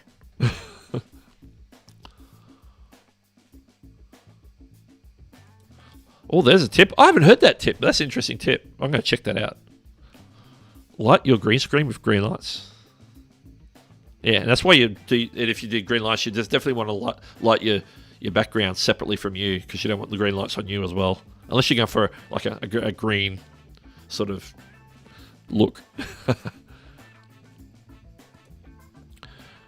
Shelby's Corner says, your setup needs more Nick Cage. I haven't seen Nick Cage around my set in a long time.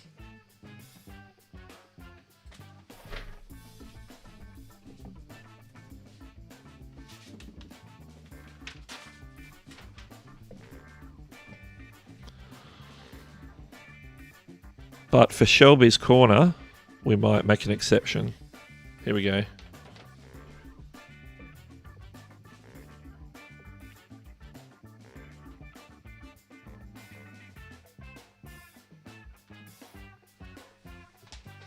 Nicolas Cage, everyone.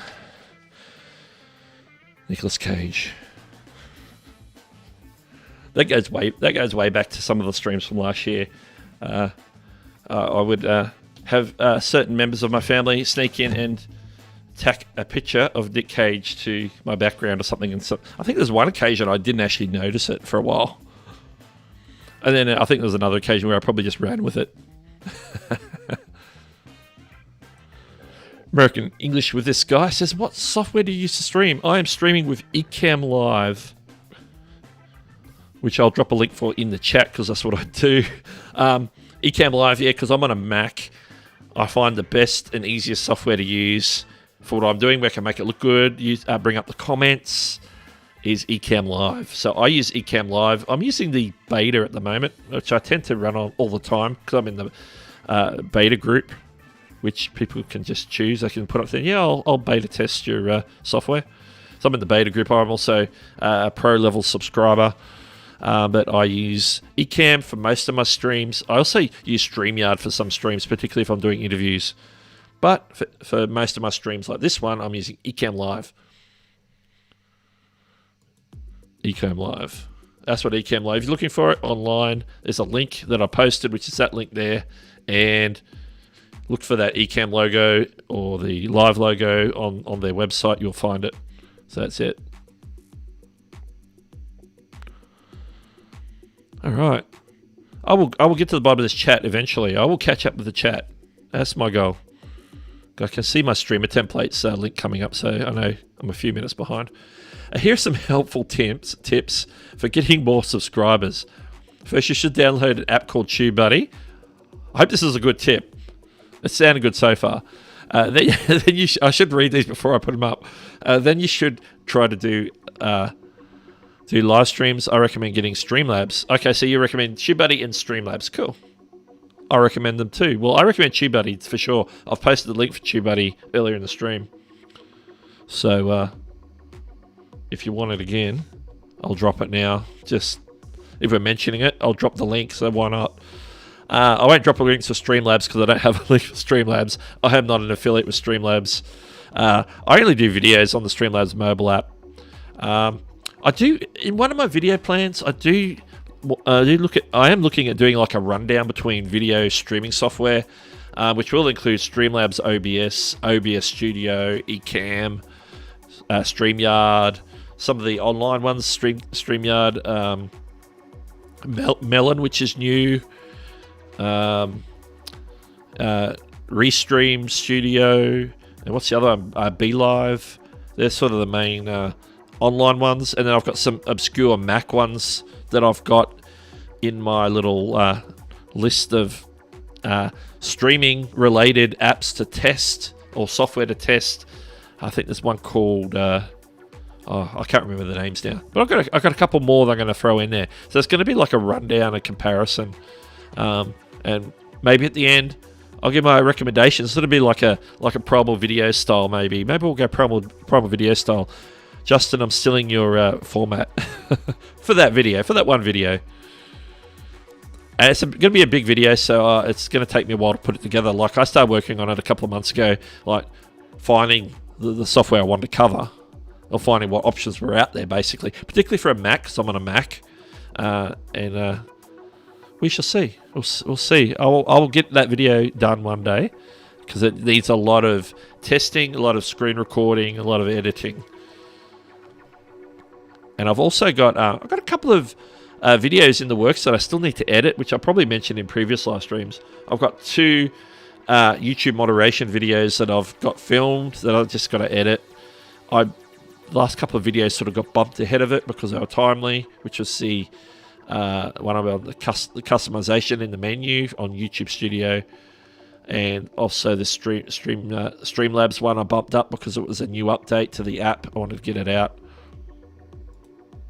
M50. M50 is a solid little camera that I've got over there. This is the M50, which is the second camera over here.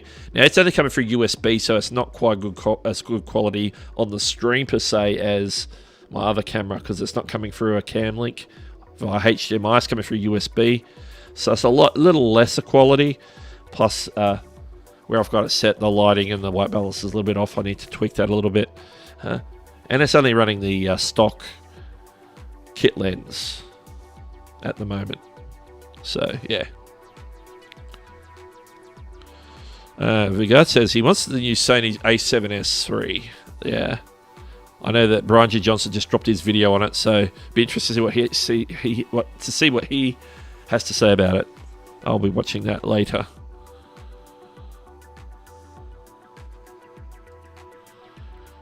Yeah. The fact you're even getting it to stream it to start with is you're doing better than a lot of other people. Surprise, its son is here. I'm watching an ad right now, so commenting before even getting into the stream. That's cool. Thank you for watching the ad. When it says, feel free when it says skip to click the skip and get straight to the content. I don't mind that at all. I don't mind that. Tim says he's got the Canon M50 along with several other lenses. Yeah, I'm going to be picking up at least one lens, so that's a bit of an investment for the lenses. I'm going to go for a Sigma rather than a Canon. Get the Sigma that goes, one of the Sigma ones that goes with this. I can't remember what mil, maybe a 16 or 18 mil, I think. In regard to mention, probably because I mentioned it earlier, that new iPhones are coming out on, well, they're being announced on Tuesday. Scully's streaming with the Logitech C920. I had a C930E that I was using for the last couple of years. I've given that to my daughter to use for streaming because she's got a potato camera in her gaming laptop that's like no good for anything. So I said, yeah, I'm not using it. I've got two mirrorless cameras. I don't need webcam anymore. ZV-1. Yeah, I had trouble remembering what it was called before. There's some good suggestions. The old 70Ds and 80Ds can be found fairly cheaply, around $350 on eBay, and then you can pick up like a 50mm f1.8 for cheap. That's pretty cool.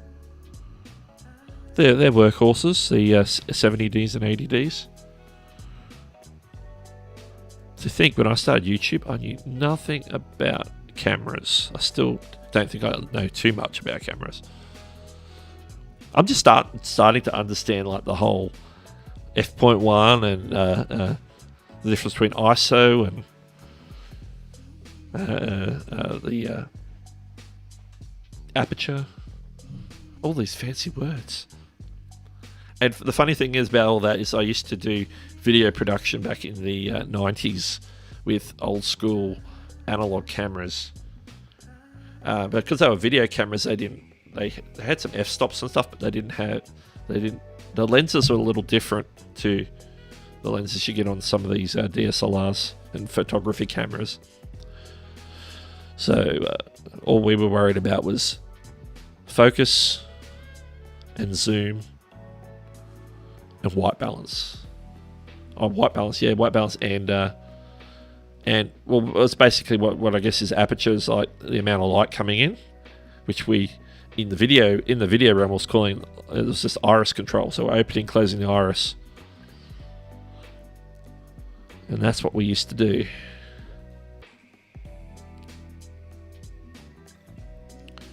All those cheap USB ones, that's like a cheap cam link. $12.95.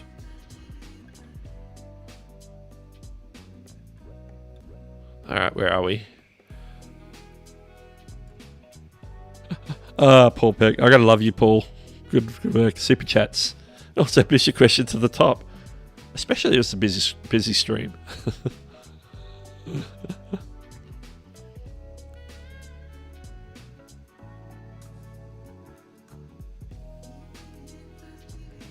Thank you for that, my block's strongest man.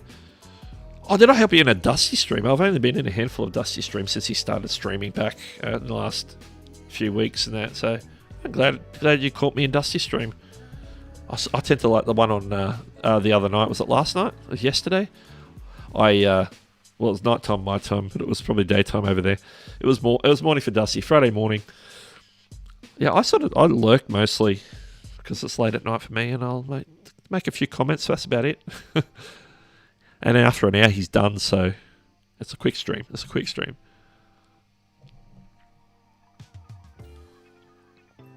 I'm scrolling. There's an Ecamm link I dropped, so I'm getting there. And there's a TubeBuddy link I dropped. And White Noise Studios come back. Oh, we got a question. 1,000 subs required before I can host a live stream like this one.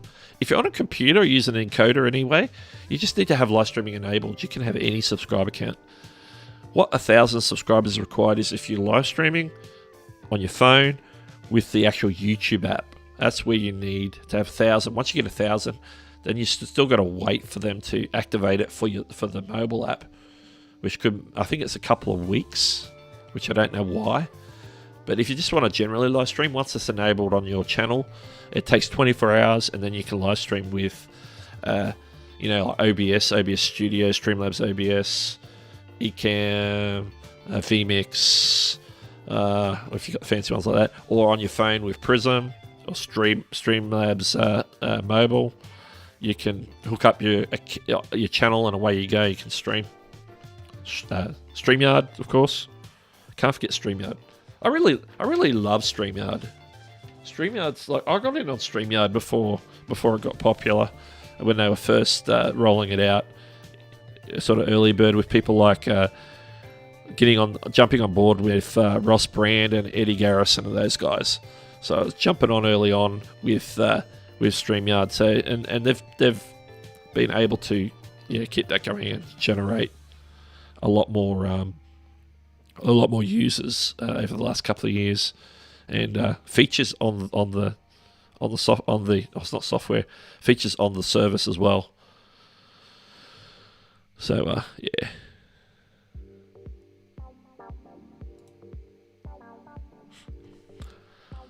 Yeah, my plan is to have that all ready before I pull the trigger on it. I want to make sure I have my emojis done, my loyalty badges done, and have all my perks and everything sorted out, my price levels. It'll be good. Now, one thing I have to keep in mind is it's now 1 a.m. where I am, so I'm probably going to finish up soon. Thanks for hanging with me. I'm going to keep going to the bottom of the chat here.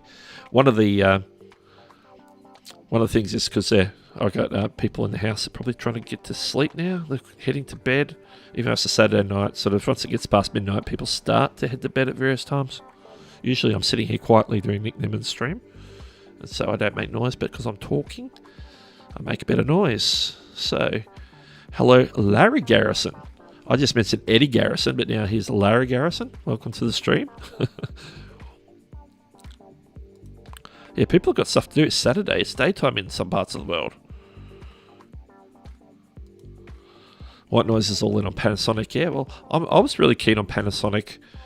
When I got my L's at my FZ 1000 a couple of years ago, my plan was to get a camcorder instead of a mirrorless camera, because I wanted something I was more familiar with, which is a video camera rather than a photography camera.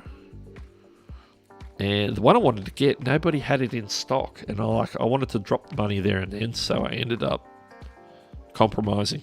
But it's been a good camera. It's been doing my content for a couple of years, and now this year I've ended up picking up a second camera, the M50. The Canon M50's. I still haven't really shot too much with it. I've used it as a second camera on my live streams, and we'll see how that goes. Once I dial it in a bit, I'm still dialing in the settings.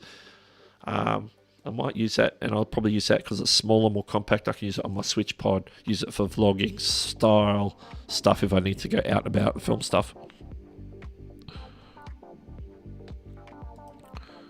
Ooh, GH4. Oh, same mount, so you can interchange lenses. That's pretty cool. That's good planning. Yeah, once you're in an ecosystem, it's like, oh, what lenses work with the camera I've already got and the lenses I already got. So it's like, Canon and Sony and whether you've got the Sigmas or whatever that go with them. It's complicated. I try not to get into it too much myself. The guy's using his logo for loyalty badges. That's a good place to start. Did you just make them different, like the usual logo, make them different like shades of colour, or using this literally the same icon for everything? Letter of regard, we'll catch you later. We're probably gonna swag indeed.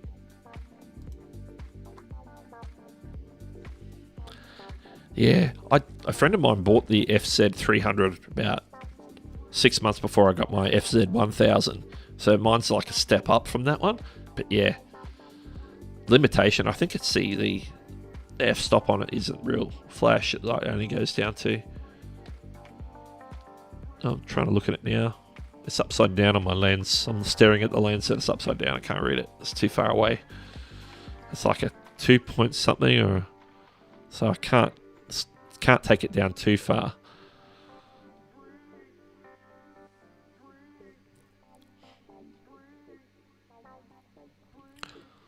One of the options I was going to go for as my first camera was the Panasonic G7. So that was the other option because it was like the workhorse for YouTubers for years and years and years. But I thought it was getting a bit dated.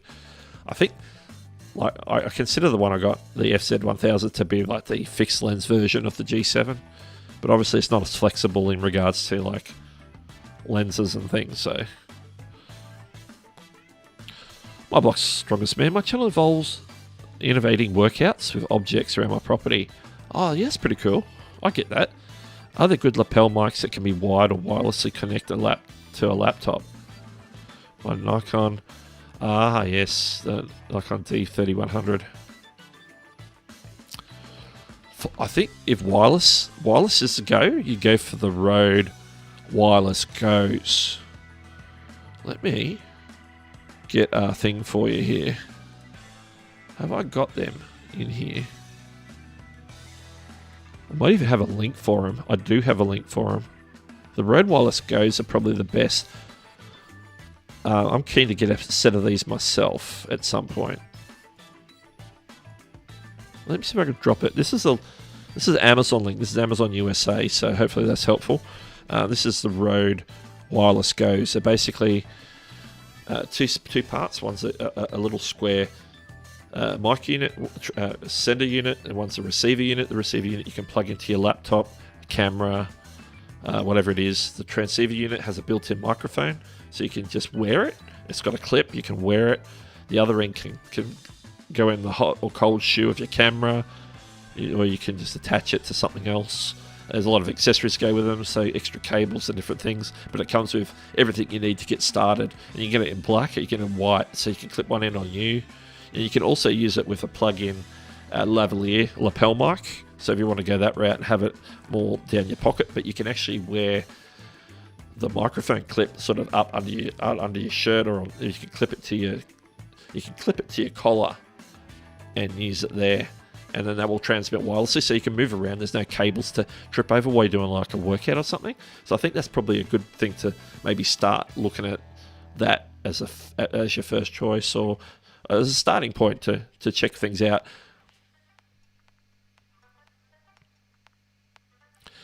Yeah, to pair it with the computer, this is the one I'm responding to. Pair it with a computer, it might just need a different cable, but Rode put out all the different types of cables to whether it goes, because you can hook it up to, say if I was vlogging with my iPhone on a switch pod or a vlogging mount, I could have it. There's a cable that would plug in to, I can put my iPhone dongle in there, which is here. Let me get that. And that would take, that would plug in the lightning port, and then I'd plug there'd be a cable that comes from the unit out to there, plug in. It'd be like a TRS and a TRRS, so they'd have different plugs for different uses. So you just have to change out the cable. They're interchangeable. They come with some cables.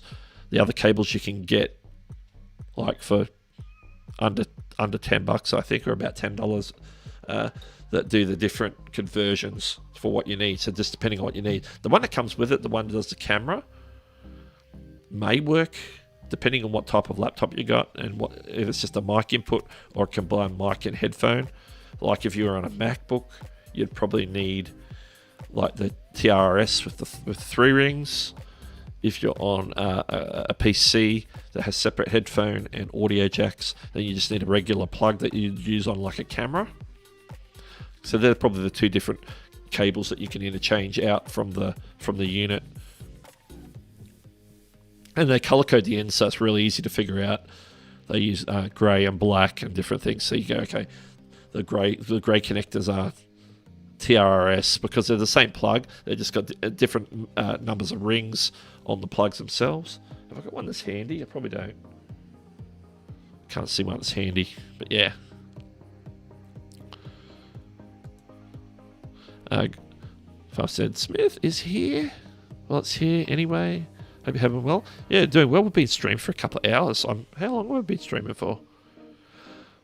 I've been going 3.5 hours. Are you serious?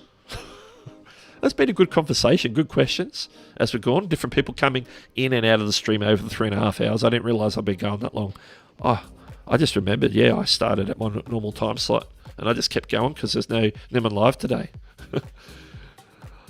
That's probably why I'm feeling tired.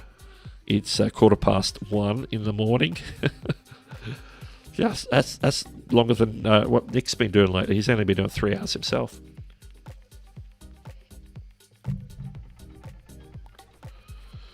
Something like that. Yeah. I'm starting to feel it. It's starting to hit me. That 1:16 a.m. in the morning for me. I started, it was only 9:45.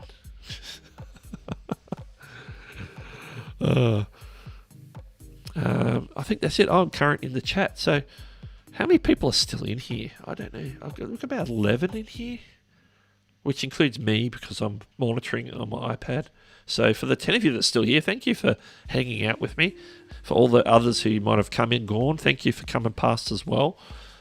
It's been a good stream just to let it just sort of flow naturally and answer questions as they come in instead of being stuck to the hour or so before Nick goes live and hey, we've got to get over to Niman Live because Niman Live's the place to be on a Saturday morning. But to go a little bit longer, it's good to hang out. Thank you for joining me. People like Scully been here for a while, White Noise Studio. Billy's been around. Farmstead Smith's just come in. My Blocks. Vigard, who's just left. Tim. And Lemonhead Penny. I'm scrolling back for a chat. Midnight Madness probably just about to leave or just left. Vigard, who's just headed off. Thank you for joining me. It's been good. We should probably be back next Saturday, probably in a normal time slot of our normal length, where we'll do our thing and let Nick do his thing.